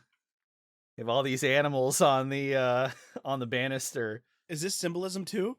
This is also symbolism because there's tortoises kind of on the way up to the third. Yeah, there was like a hare and a tortoise, and I can't remember what else. And the tortoise in Japanese folklore symbolizes longevity and support. All right. Since they're all supporting each other. Oh. Yeah. It's adorable.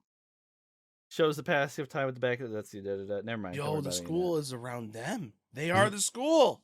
They are the school. What?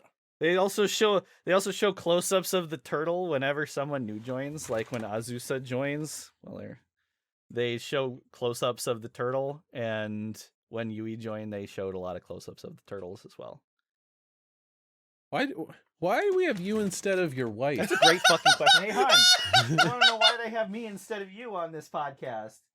Because you're the guy. You're the anime guy. Yeah. You're the anime guy. She says, "I'm the anime guy." Is that the anime guy? It's him. It's the anime guy. He knows everything about the anime. Love you, hon. Thank you for the notes. I love the anime guy.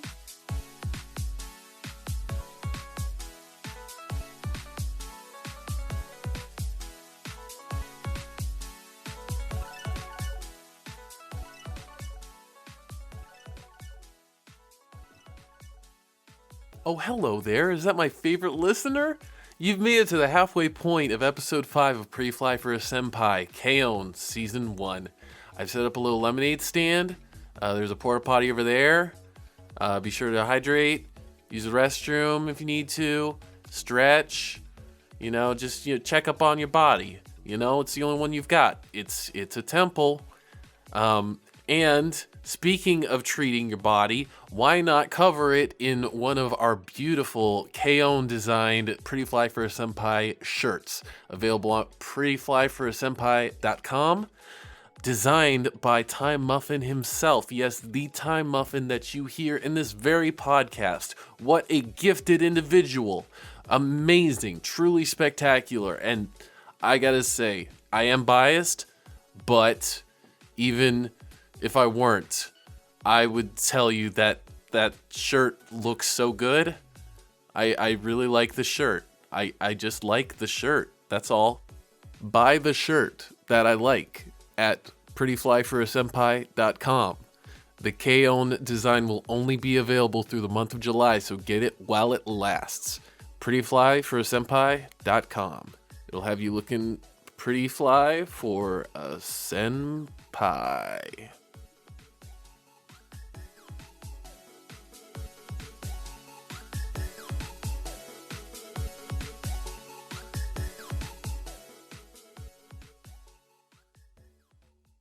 I think they played a new. I don't believe they played the song they'd already played. No, they played a I new think song, they played a new song. in the auditorium called "My Love Is a Stapler." Oh my god! I was like, what?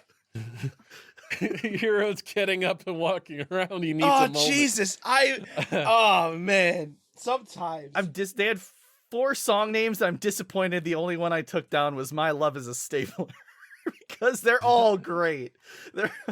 I love as a stapler. Oh, That's right up there with the Beatles. Let It Be. Get out of here. My love is a stapler. Just 1A, 1B. Let's go. but anyways, yeah, no, and it was legitimately really catchy. I like whenever they played through a song in this anime, I never disliked it. You know? 110%. And I really wish that they would have maybe shot for at least maybe like every other episode or something, because it really feels like the music isn't the music was the best part, and for some reason, and it feels like it should be in this anime more, but it's it's great when it's there, but for some reason they just go for so long between playing any music. After rewatching K-On! Again, it made me want to look up to see if they have CDs. I want to see if they. Like, I've been looking for merchandise. I want to show the world that I love K-On! They do really well in this concert too. I think like everybody really loves them, and they mention offhandedly that like nobody, they're still getting no recognition at all. Like they played in front of the whole school and everybody was cheering them on, and then nobody shows up to say, "Hey, I enjoyed your show." That was weird. Yeah, that was very weird. That was weird. That was simply, that's a word I would use. Yeah, it was weird. I'm literally just thinking about it. It's just like every show that I ever went to, if I have the opportunity to talk to like the band members, be like, hey, that was a really good show, I do it. So it's just like, it just confuses me. Like if I was in that type of scenario where it's just like I'm in the auditorium and they're just classmates, I would go up to the room, just be like, hey, you did a good job. Yeah, just stop by and say hey. But the only one that ends up showing up is Azusa, and she is looking to join because she felt something special watching their performance in the auditorium. Mhm. Like she kind of brings it up a couple of times, that something about their performance, like in that moment, like she connected more than if I don't know. She makes a weird face while she's watching the performance, because they do cut to her in the auditorium. She's standing on her tiptoes and holding her breath, and her cheeks are puffed way out as she's watching. Like, she's in a trance. is. And I think she like turns in a resume and they're just like, done, you're in. Yeah. Yeah, didn't even open it up. And also, can you play instruments? I don't know. Irrelevant. Yeah, I believe she lets them know that she plays guitar, and they say, "Okay, great, you can study under Yui." That's right. Transitions into episode 9. New club member! Exclamation mark. We got new OP animation with the new member. Oh yeah. Which I really appreciate. I love when a big change happens when it's reflected in the intro, because it really kind of solidifies. Mm-hmm. And you see how Azusa's like as big as her guitar. It's just... She's so tiny, which is funny because she's supposed to, like, it doesn't feel like the characters have gotten like changed size at all. It doesn't seem like any of them have gotten taller or anything, and yet Azusa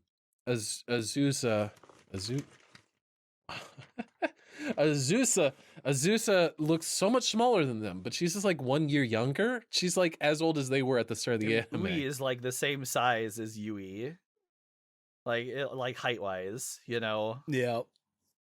Yui is a senpai now. She's excited to be a Yes. She was senpai. super excited to be a She is so senpai. excited about that. I mean, just like how I was excited to be a senpai. oh my gosh. Oh god, Uh, Poggy Woggy. uh, but yeah, Yui's like so caught up in it that she's like hardly even paying attention at all. She's like, senpai. And they're saying, yeah, what can you do? She's like, not much, only this.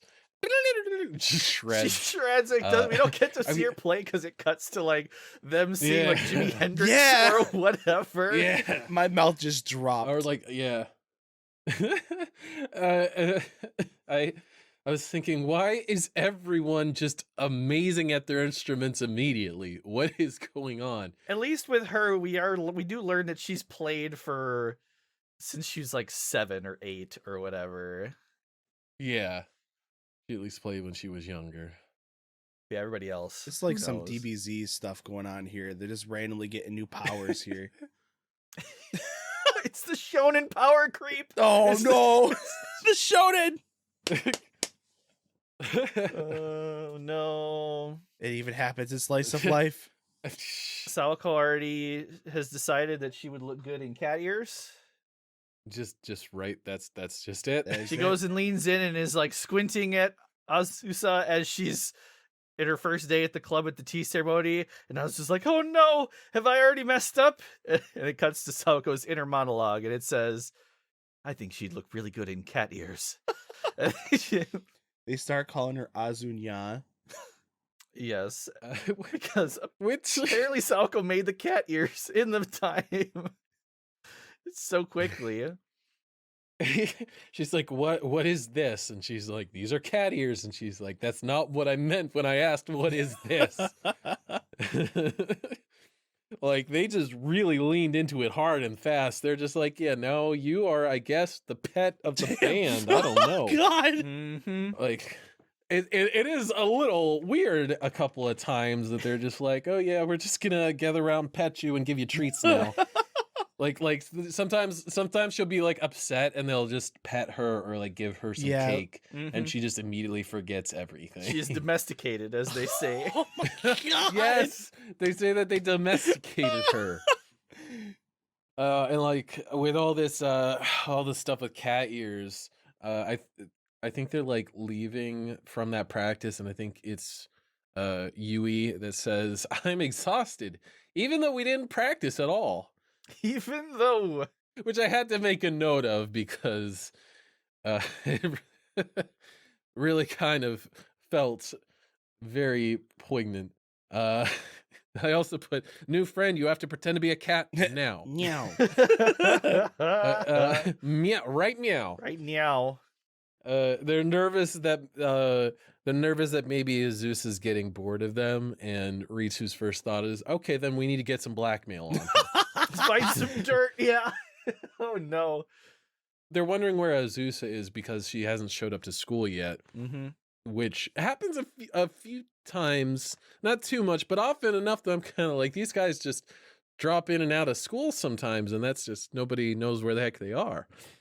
Was this the episode where she yelled at them saying that they haven't practiced that much, and so she was embarrassed to go back there? I think it is. You know what? I did skip over a bit. Yeah, she got upset because she was expecting a much more focused experience. But then everyone's just Yeah. hanging out, just having some tea, and every once in a blue moon, they'll pick up their instruments. Yeah, this is at the end of the episode. She doesn't show up for a couple of days. Yeah, that's right. And then like she goes off and like watches other bands and other concerts, I guess, because apparently she has, as a 10th grader, the money to do that and the means of transportation. Yeah, and she's like, these bands are good, but they ain't the band that I love. She's like, why do I love these guys? And she like bursts in like, I know why I love you now. She's like, I've traveled around, I've listened to other bands, but none of them are like you guys, and I just don't get it because you guys are so bad on your own, but you're so good together. They like play another song, and I think that's a rehash of one that they already did. Yeah. Fua Fua time when they're practicing, and Yui and Azusa practice Fude pen, Boru pen at night. Calligraphy pen, ballpoint pen. Is what the name of that. Anyway. But yeah, Azusa essentially says, well, I really hate the fact that you guys can't practice ever, but I just really want to have fun with you guys, I guess, Mm-hmm. which I can get down with. Although it would be nice to see how good they could get if they actually would try a bit more. Imagine how good they'd be. Oh, yeah. Yeah, I thought that a couple of times. I was like, if they're this good without even practicing like once an episode. Mm-hmm. Azusa was asking Mio why she stays in the band, because she's a really good bassist and she could play wherever she wants, and she says that she has fun performing together, and that's probably why they sound so good. They have a lot of fun together. Oh man, it definitely really makes, like, this is an anime that makes me wish I was in a band. Mm-hmm. Although they gloss over the fact. I will say, as much as I hate to see it, it's not unrealistic how hard it is Mhm. getting people to practice. It is true. True. This was made by somebody who has probably been in a band like this before. Mm-hmm. Episode 10. Another training Another camp. training camp. Another training camp. Azusa and Ui are hanging out for lunch, talking about what the plans for the band are, and how Azusa's mad that they're not trying hard enough, and how unfocused Ritsu is. And Ritsu's like apparently eating lunch right behind them. It's She like, gives a chokehold. what did you say about me? What'd you say? She like starts noogieing her. Yep. I think that in this conversation, we're also talking about Azusa is hopeful that during the training camp, she says they got so tired last time that they went. I bet you they practiced so much. I bet they're gonna practice so much this time too. Reality's gonna hit you, girl. Thinking, that's not true. You don't even believe that yourself. Come on. No, you know your sister. Come on. Come on. Come on. Come on. And it's so hot. They ask what Yui's up to right now, and Yui's like, yeah, no, she's probably just laying on the floor. She hates air conditioning, but also hates when it's too hot. So she just reverts into to a larva or whatever. It doesn't move when it gets too hot. She's like, but she's a larva that is really interesting to look at, I guess. Yeah. They comment about, oh, it's just so interesting to watch her just squirm on the floor like that. Yeah, just rolling across the floor. Cold. She's like, hot. They're wondering what Mugi's doing, and they call her house, and they're like, "Are you Mugi's dad?" No, this is her butler. It's like, oh my gosh, she's so rich she has a butler on top of the dozen vacation homes. What? How do they afford a butler? How could they do this? Like, I can't understand this escalation. The business consortium. I was just like, why is that surprising? Yeah, it's at a certain point. It's like, no, nothing should surprise you about Mugi's family's wealth. They get there, and Mio, I believe, wants to practice immediately. Everybody wants to but have everybody fun. else just wants to. Yeah, everybody else just wants to have fun. Except for Azusa, who also wants to practice. And they put it to a vote. Yui and Ritsu are already in swimsuits, ready to go run down to the beach. And Mio and Azusa are like, no, we need to practice. It's like, okay, Mugi, what do you want to do? And she's like, the camera cuts to Mugi standing there in a swimsuit being like, I vote to play too. And like, oh no, unexpected betrayal. The game was rigged from the start. Dang it. The RNG. And the barnacles come back. They walk down to the beach, and they have like fruit baskets and towels and beach chairs all set up, and a yacht. Yeah, a yacht just comes into view. Yeah, they do a Titanic. Feel like I'm flying. I'm flying. I feel like I'm flying. And And Mugi's so embarrassed. She's like, "Oh no! Why'd you bring the yacht out?" She said, Dad, I told you I don't need all this stuff. Oh man. Mio's walking around the barnacle pools. Oh yeah, And poor Mio. what is it? Azusa is just offhandedly like, "So did you hear the story about the kid that got barnacles in his foot and he got them in his kneecap or whatever?" And Mio's like, "Not again! Not again. Not again! No. Not the barnacles!" Ritsu gives a thumbs up. Yep, they play a lot outside to the point where Azusa gets sunburned. Yep. Or as I call it, a perfect tan. Perfect. Because that's yes, you're not that's wrong. not that's not a sunburn, dude. No, it's not. Like, they say that- it's sunburned, yeah. but it's not. No. Also helps in distinguishing Mio from Azusa for the rest of the series. But True. Does she have it for the rest of the series? I think she does. I guess they didn't pay attention to that. Really? I think she's tan for the rest of the series. At least for the rest of the season. That's such a funny thing to have slipped under my radar. Now I gotta rewatch those last couple episodes. I could be wrong, but I think I know for a fact that she's tanned for episode 11. I just don't remember for 12. Because that's what the boopity bop. bubba doppity bop. Yeah, the boopity boopity zippity zop, you know? I know what you mean. Yeah. They get food to cook. Ritsu is Lord of the Cabbage. She is Lord of the Cabbage. Okay, she's not tan in episode 12, confirmed. Sorry.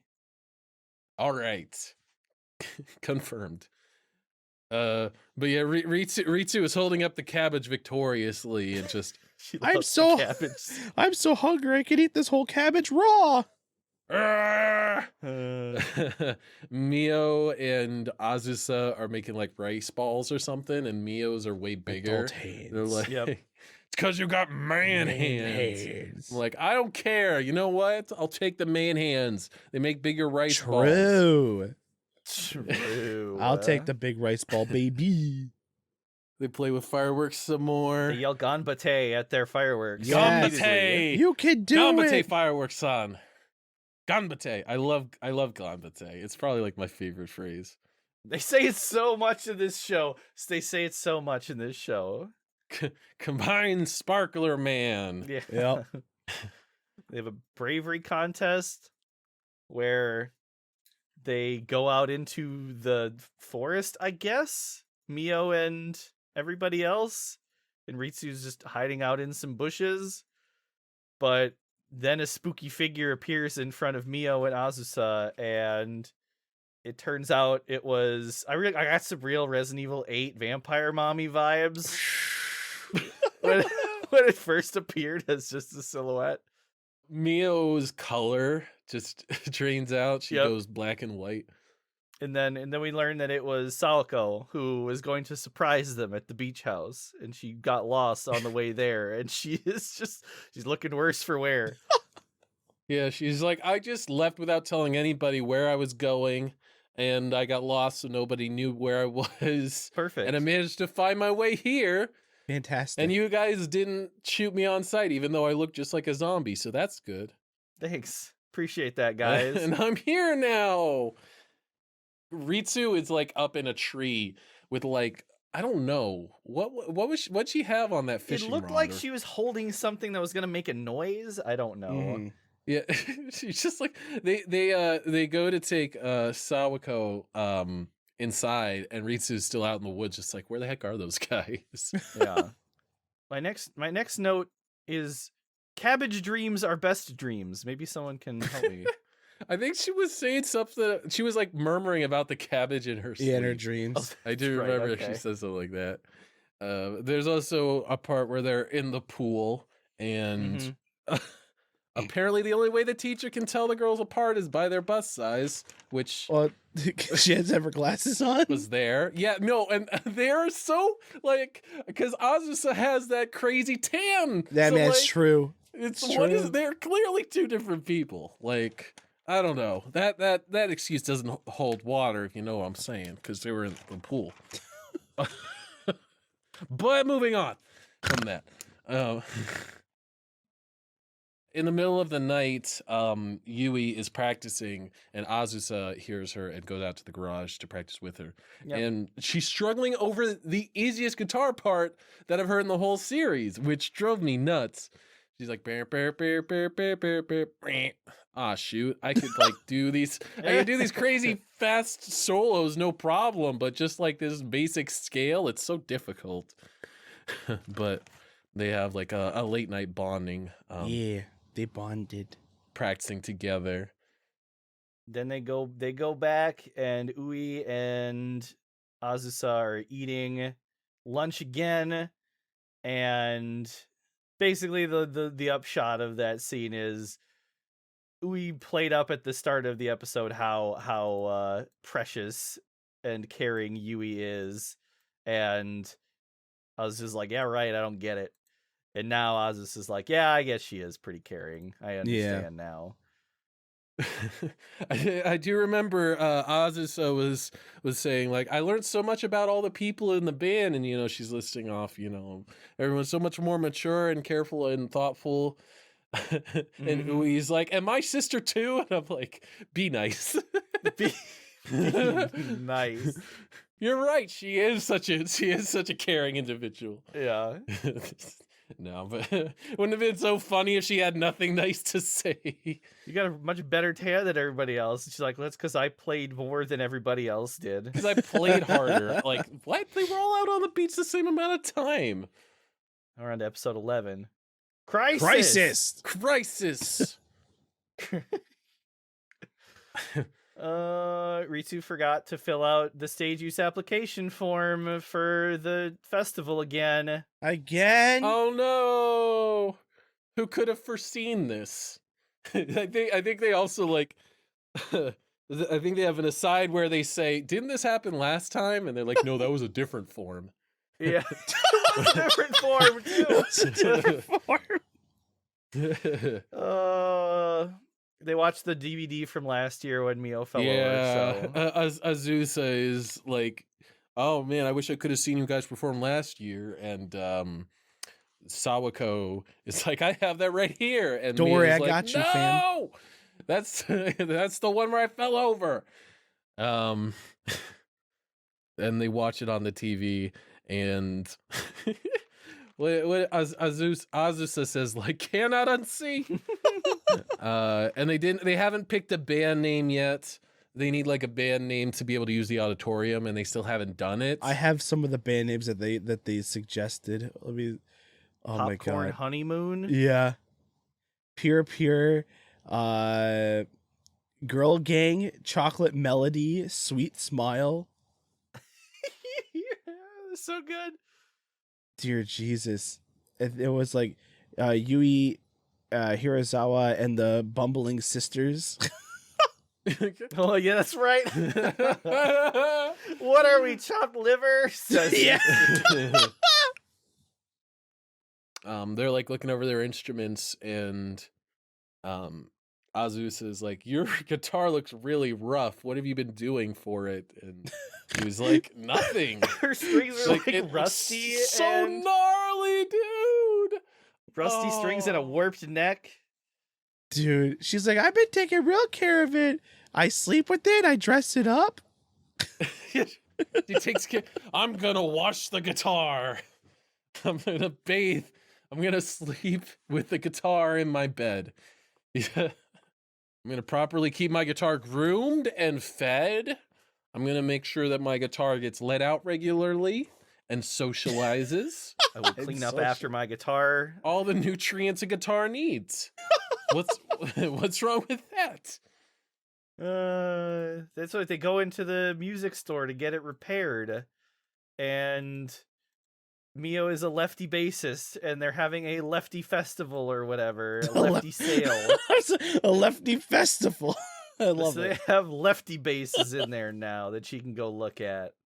I gotta say that I could really, I'm not a lefty myself, but I could really understand that kind of sadness, because there are like ways that guitars are made that you can't just flip them. Exactly. And yeah, it would really stink to have that much less to work with. They put the guitar on the table and they're like, can you up clean this? And it's like, is this vintage? Like, I bought it a year ago. A year ago. This is vintage. Oh my god. So he fixes it and says that'll be $50. She's like, it costs And money? then Boogie's like walks over and is like, "Oh no, you didn't realize you had to pay? Let me see if I got some change. Yeah, let me see if I've got some spare change." Yeah, just like what spare change do you? Let me see if I like dropped a 50 in my pocket here. Yeah, let me see if I dropped a 5,000 yen. The store owner recognizes her, the one that haggled earlier, and was like, no, just it's free. Don't worry about it. It's free. Just We don't hurt me. appreciate your father. Please, thank you. We appreciate everything your father's done. Ritsu goes to pull Mio out of the store because Mio is entranced by the lefty bases, and I guess at some point Ritsu like pulls Mio over and like knocks her down. Mio gets real mad. Like, She's just sad to be like getting pulled away from the left-handed bases. yeah. I think she said at the beginning when they walked into it, she saw them, that she was like, I want all these bases. Like she literally said, I'll take It's like, them I all. want to buy every single base. Sell me every single base here. Yeah. Then Mio wants to go eat dinner or lunch with Yui and Nodoka. And Ritsuku was getting a little jealous wellis. Yeah, Ritsu's super jelly that Mio is hanging out with someone else. And my next three notes are, oh no, Ritsu is being a jerk. Oh god, Ritsu is being a real big jerk. Super duper real big jerk. They're like, yeah, they're getting in a little bit of not quite a fight, but they're kind of escalating to it when Ritsu is, saying to Mio like, well, I guess, just why don't you just go talk to your new friend or whatever, and you don't need us anymore. And they get up at each other's faces, and so Azusa just pulls out her emergency de-escalation cat ears. That's And right. he's just like, oh my That is god. right. hey, everybody, look here. Yeah. Yeah, that's right. Is that She anything? does Is the this meow. anything? Are you calm? They're like, yeah, okay, let's play music. Yeah, let's play. Fine. Then they noticed that Ritsu isn't hitting the drums as hard as she normally does. And that's when she was out for the past couple of days. She got a little sick. Yeah, she's like, I don't feel it. She just stands up and leaves. And then they talk about looking for a replacement. Cause she just stood up and walked out and just didn't say anything. So they're like, well, I Yep. guess she's just gone. Like, I Yeah. mean, well, I don't know. Like they were saying, like, she's just not been in school entirely, I believe. So Yeah, that's I why I'm don't just know why like, they think that she just has entirely decided to skip school just because, I don't know. because of a misunderstanding, a fight. Like, hello? Yeah. Yeah. You know But, where she lives. Yeah, like you probably know her phone number. Don't you True. have cell phones? Give her a ring. But Sawako is like waxing poetic on like, oh no, she's gonna go down the dark path of death metal. Her And heart she's will be gonna cold. order the jumbo beef bowl that she knows is too big to eat, and she's gonna cry into her soup, and she's gonna take it way too far, and she's gonna lose the love of her life and go and teach school to a bunch of ungrateful little jerks. It just hangs for a moment. Wow. Yep. It's like, aren't you Relatable. just telling your story? Yeah. Are you talking about yourself again? Are you talking... So, Yui and Mugi know that they go to find Mio and tell her that Ritsu is sick. Mhm. And then Mio after school goes to Ritsu's house. And there's a cute moment where Ritsu's laying in bed and she says, "Come on in, Mio," before she even gets to the door. And Mio comes in and is like, "What? You're like ESP now? You're a telepath now?" And Ritsu's like, "No, I just know your footsteps, dummy." That was cute. And then they make up and are adorable. Sick Ritsu is being sad Ritsu. It was heartfelt. Mio is trying to leave, and Ritsu goes, "Please don't leave until I fall asleep." Stay here till I fall asleep. the gang shows up, and then they're all just hanging out, and Yui falls asleep. Yeah. Yui fell asleep too. Hey guys, we sleeping here? Ritu gets better and comes back into school, and almost immediately Yui starts coughing and sneezing herself, I believe. Yep. I think that's like at the tail end of episode 11. They forgot to submit the form still, and they're going over the band. They're trying to figure out the band name, and then Satoko's like, "No, listen, I got this." She writes whatever name she wants on the form. After school tea time. It's so good. So when it goes into episode 12, light music! Light exclamation music. Light music. There's a really great It's a dream crazy sequence dream. where Yui is talking to Mugi. She's like, "Why are your eyebrows so delicious?" Because they're actually pickles. She peels off an eyebrow And then and she it's pulls a the pickle. eyebrow, puts it in rice, and eats it. Just something about that was so good. So Why are good. your eyebrows so delicious? Like Ui is like, "Oh, if I could, I would suck out her cold through oral transmission." Yeah. Jesus. I have What? oral transmission icky. I was just like, hello? I put Yui's Sister of the Year, but I don't, after that comment, I don't, why? Sawako starts dressing up. Azusa. Yep, another outfit sequence. One of them is like a Vegas bunny dancer. Mm-hmm. Yeah, It's Mugi. like a magician's assistant. That's right. They're dressing up Mugi over and over again, and Mio Yeah. is now getting addicted to Into dressing it. up people too. Yeah. She's getting way into it. I think like they took pictures of it or something, and when they're looking back at them later, somebody had a quote that stuck out to me. "When you think about it rationally, these outfits are pretty embarrassing." When you think about it rationally. Rationally. It's just such a weird way of putting it. Like, when you think about it, these outfits are pretty embarrassing. Oh, like no. Yui is mumbling in her sleep about seconds, please. Yep. She only dreams about food. Dreams about food. She's very food motivated. Very food motivated. Exactly. Just like my dog. Just very food motivated. Cuts to the club at the end of the day, and they're getting ready to leave. They're like, "Oh, we can't practice without Yui here." And then, the door busts open. And, oh, there's Yui, and feels much better now. She was only pretending to be sick. And they practice, and everybody other than Yui is like shocked and distraught. They're like, "How are you keeping time so well? You didn't miss nearly as many notes as you normally do." The moon has turned to blood. It says, "Yeah, the moon has turned to blood." And they're both geniuses, because Yui has only practiced, she got shown a little bit how to play the guitar from Yui, and It was can even apparently play the worse. song.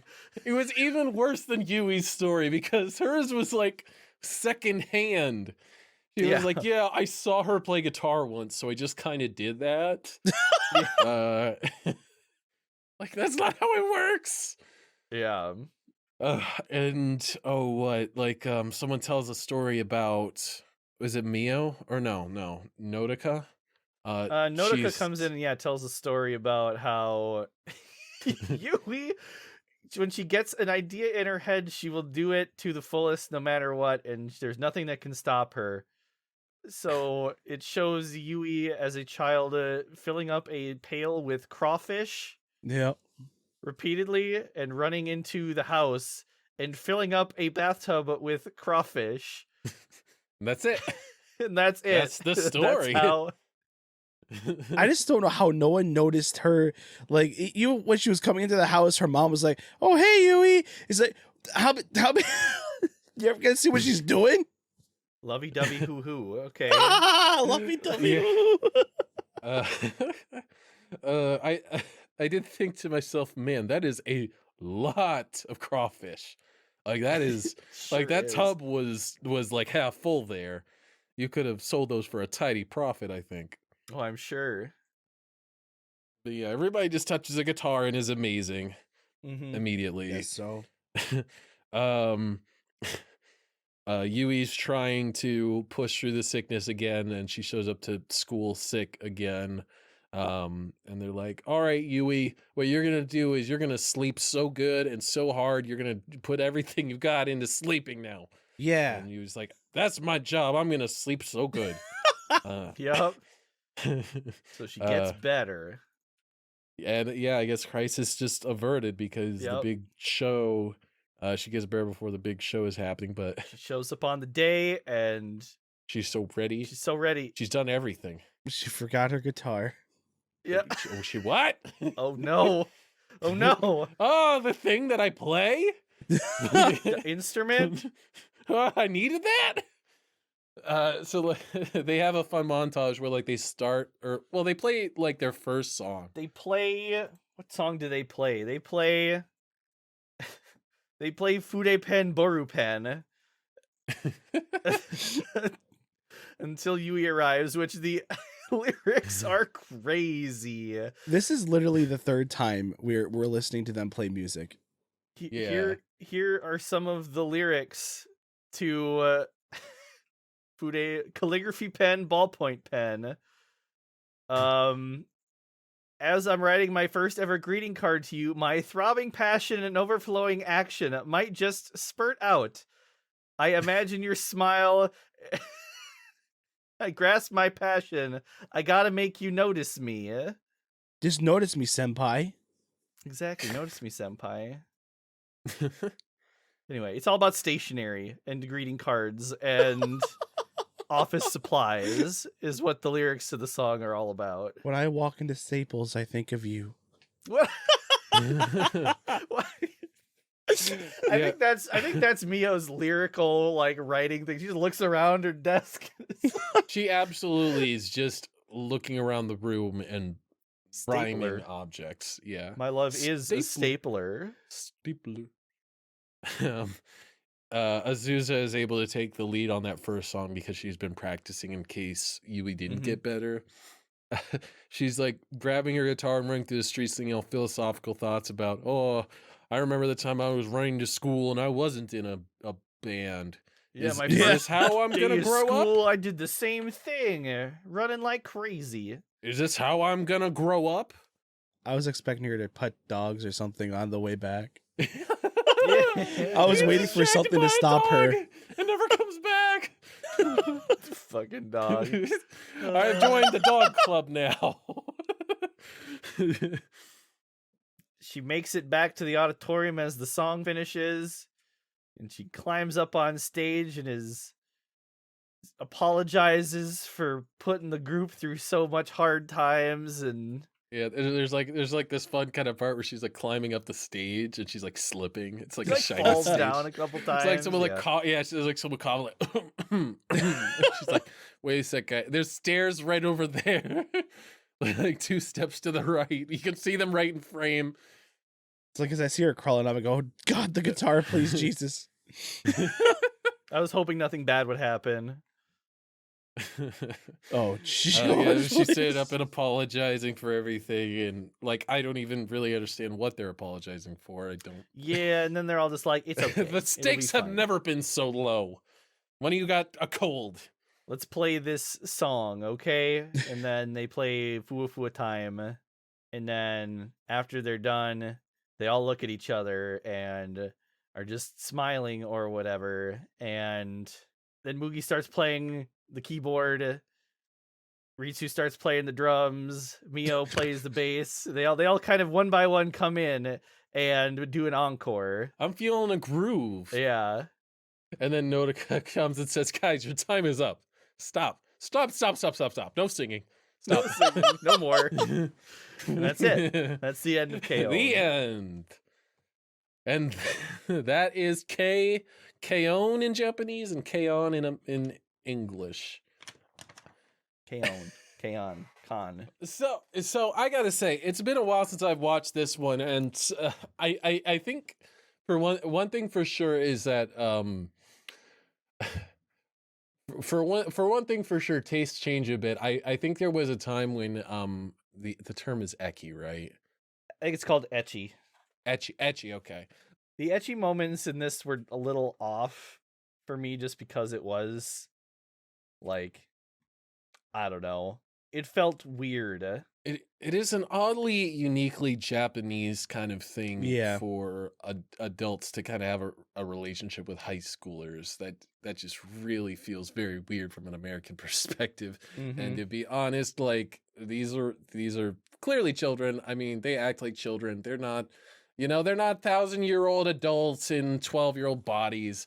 Oh yeah, no. They look like children, act like children. There's no I will agree with you there, Shark. Like when I was a kid, like watching stuff like this, and just like an adult and a high schooler interacting like that, I'm just like, ah ha ha. Now it's just like, bro, that's kind of cringe. Yeah, my skin crawls a little bit. Pretty bad. Especially the teacher. The teacher feels so out of place. Like the teacher's out of line.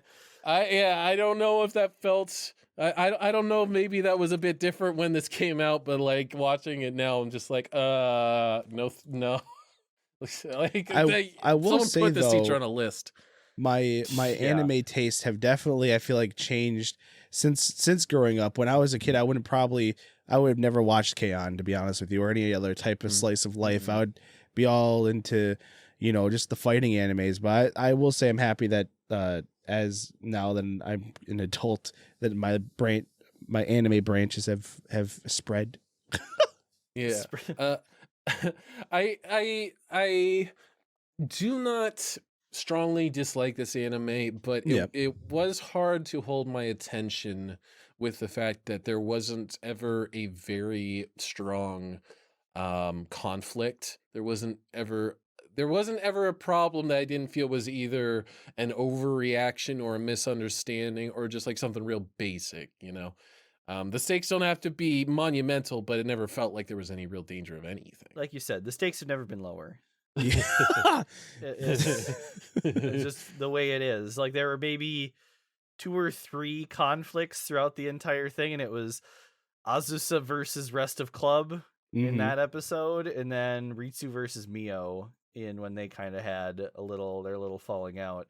And other than that, I really can't think of anything. Is that kind of what it's supposed to be? Like slice of life animes, there really isn't supposed to be a conflict? Yeah, no, you're right. It's I don't know. It's kind of hard to recount though, I guess, because there's so much non sequitur type stuff. There's so much just I'm even like just offhand I'm remembering just random bits. I remember like when they changed in like track suits. Like Ritsu was like, and now I'm gonna start leapfrogging over everybody. Like that was like just like a 10-second aside. Like, So I guess it's when you have that much sort of random stuff going on, then you don't really have an overarching, solid, meshed together thing. I guess I don't know. And I'm looking up like slice of life here, and just looking at the different series that I've watched that are apparently in this genre on my anime list, and it's like Mob Psycho 100 is apparently in there. What? That's really weird. Yeah, I don't know. Toradora is in there. Violet Evergarden, Clannad. Mob Psycho, there's Kobayashi, literally Dragon like Maid. fighting scenes. Dragon Maid, yeah. But yeah, no, there's like such a wide berth that I guess like Horimiya is another one that's like it's like a romance, but there's like a lot of internal conflict from day to day. So I suppose maybe it's occurred to me that maybe I don't love the idol concept because there's only so much you can do with it. Like all you can do is beginning and nobody knows how to play instruments. Oh no, we're bad. Oh no, nobody knows who we are. They practice first show. Yeah, we were so nervous. Now we're less nervous because we did good. yeah, There really wasn't that much of that too, though.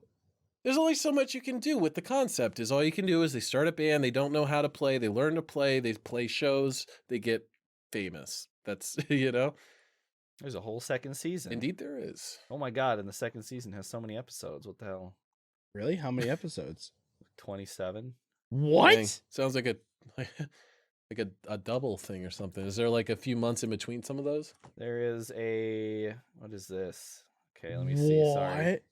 Yeah, there's a lot of episodes. Dude, they didn't skip a beat. They went July, August, September. Okay. Holy Yeah, cow. so they have 24. So they go to 20. They have 24 episodes is the full second season, and then they have 2 extra episodes and an OVA, and then a movie. The first season is K-On with 1 exclamation mark, and the second season has 2. Holy shit! The Wow. first season ended in January of 2010, and the second season started in April of 2010. Oh my god, they just had the whole thing ready to go and shoved it out the door as quickly as possible, huh? Man. And then what? Then the second season ended in. Okay, so they did the OVA in March of 2011, OVA 2, and then they did the theatrical release of the movie in December of 2011. Man, they jam-packed KO into Man. like a 1.5 year stretch Yeah. from start to finish. Dang, it was K-On Nation. What are your guys' thoughts on it? The quality, like, what would you rate it? Hit me with your I- ratings.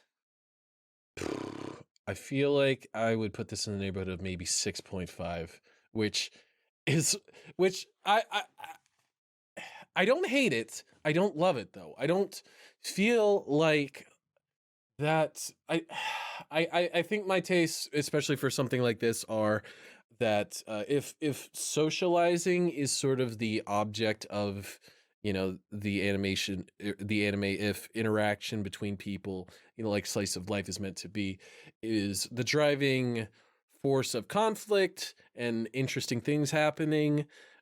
Like, it was cool watching these girls eat snacks, but I also need some beef. I mean, that's kind of the thing, is that there really wasn't any. Like, in these other, in Little Inside Baseball, these other recording sessions we've done for the other seasons have taken like 4 hours. Right, yeah. I have been recording for 2 hours and 44 minutes, and we didn't start. I was recording for about a half hour before we started. So there's just not a lot of meat on these bones. Yeah. I mean, there wasn't that much significant story stuff to talk about, I guess. Like, it was mostly gags.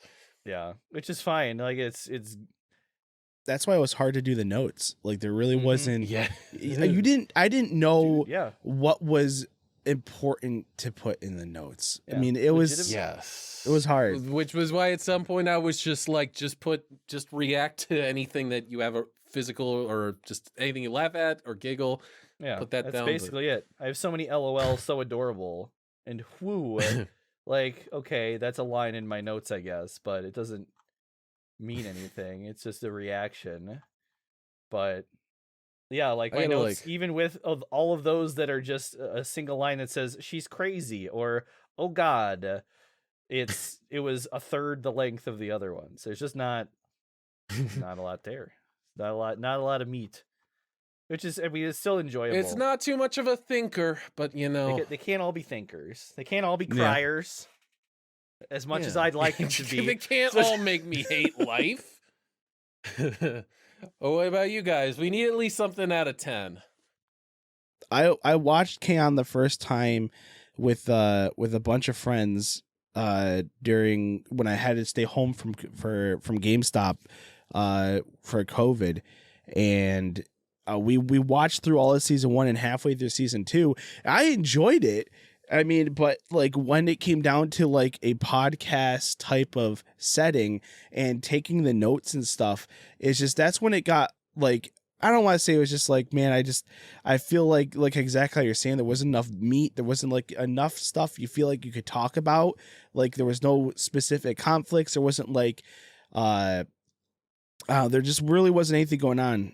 there were hardly any themes to talk about. Yeah. Like we could talk about like Promise Neverland was full of that stuff. Even One Punch Man was. Mm-hmm. There was conflict to drive. I mean, but it's hard with that though because it's a fighting anime and there's always going to be like a conflict there. Mm-hmm. So I feel like this is not my first slice of life anime, but like they all feels the same. I never really had to take notes for anything like this, but if I had to give it like if I had to give it like a rating for how I felt about it, and how there was times during this anime I got emotional, like when Yui forgot to start singing during the second time they played, and then just Mion just went right in for it. And I'm just like, bro, you did it, you overcame like some type of emotion.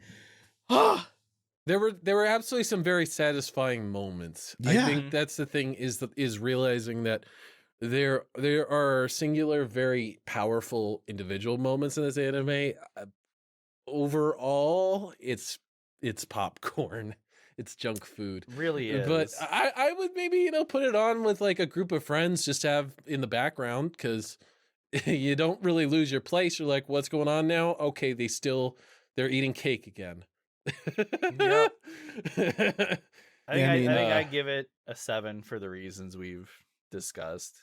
I was literally just gonna be like, I was gonna give it like a 7.5, like close to 8, but 7.5 would probably be literally like, I don't want to give it too high of a score, but not too low of a score, because I still enjoyed the anime a lot. I had a lot of fun watching it. It's just like, like how you guys are saying, there's no meat, no conflict. I didn't dislike it. I would say maybe more my feeling is I kind of wish I had watched something that I liked a little better. Yeah, it's hard to put into words. That sounds mean. It did sound mean, but I wish I watched something different. I don't hate this. I just wish I didn't watch it. Oh man. I don't know, dude. That's all I got.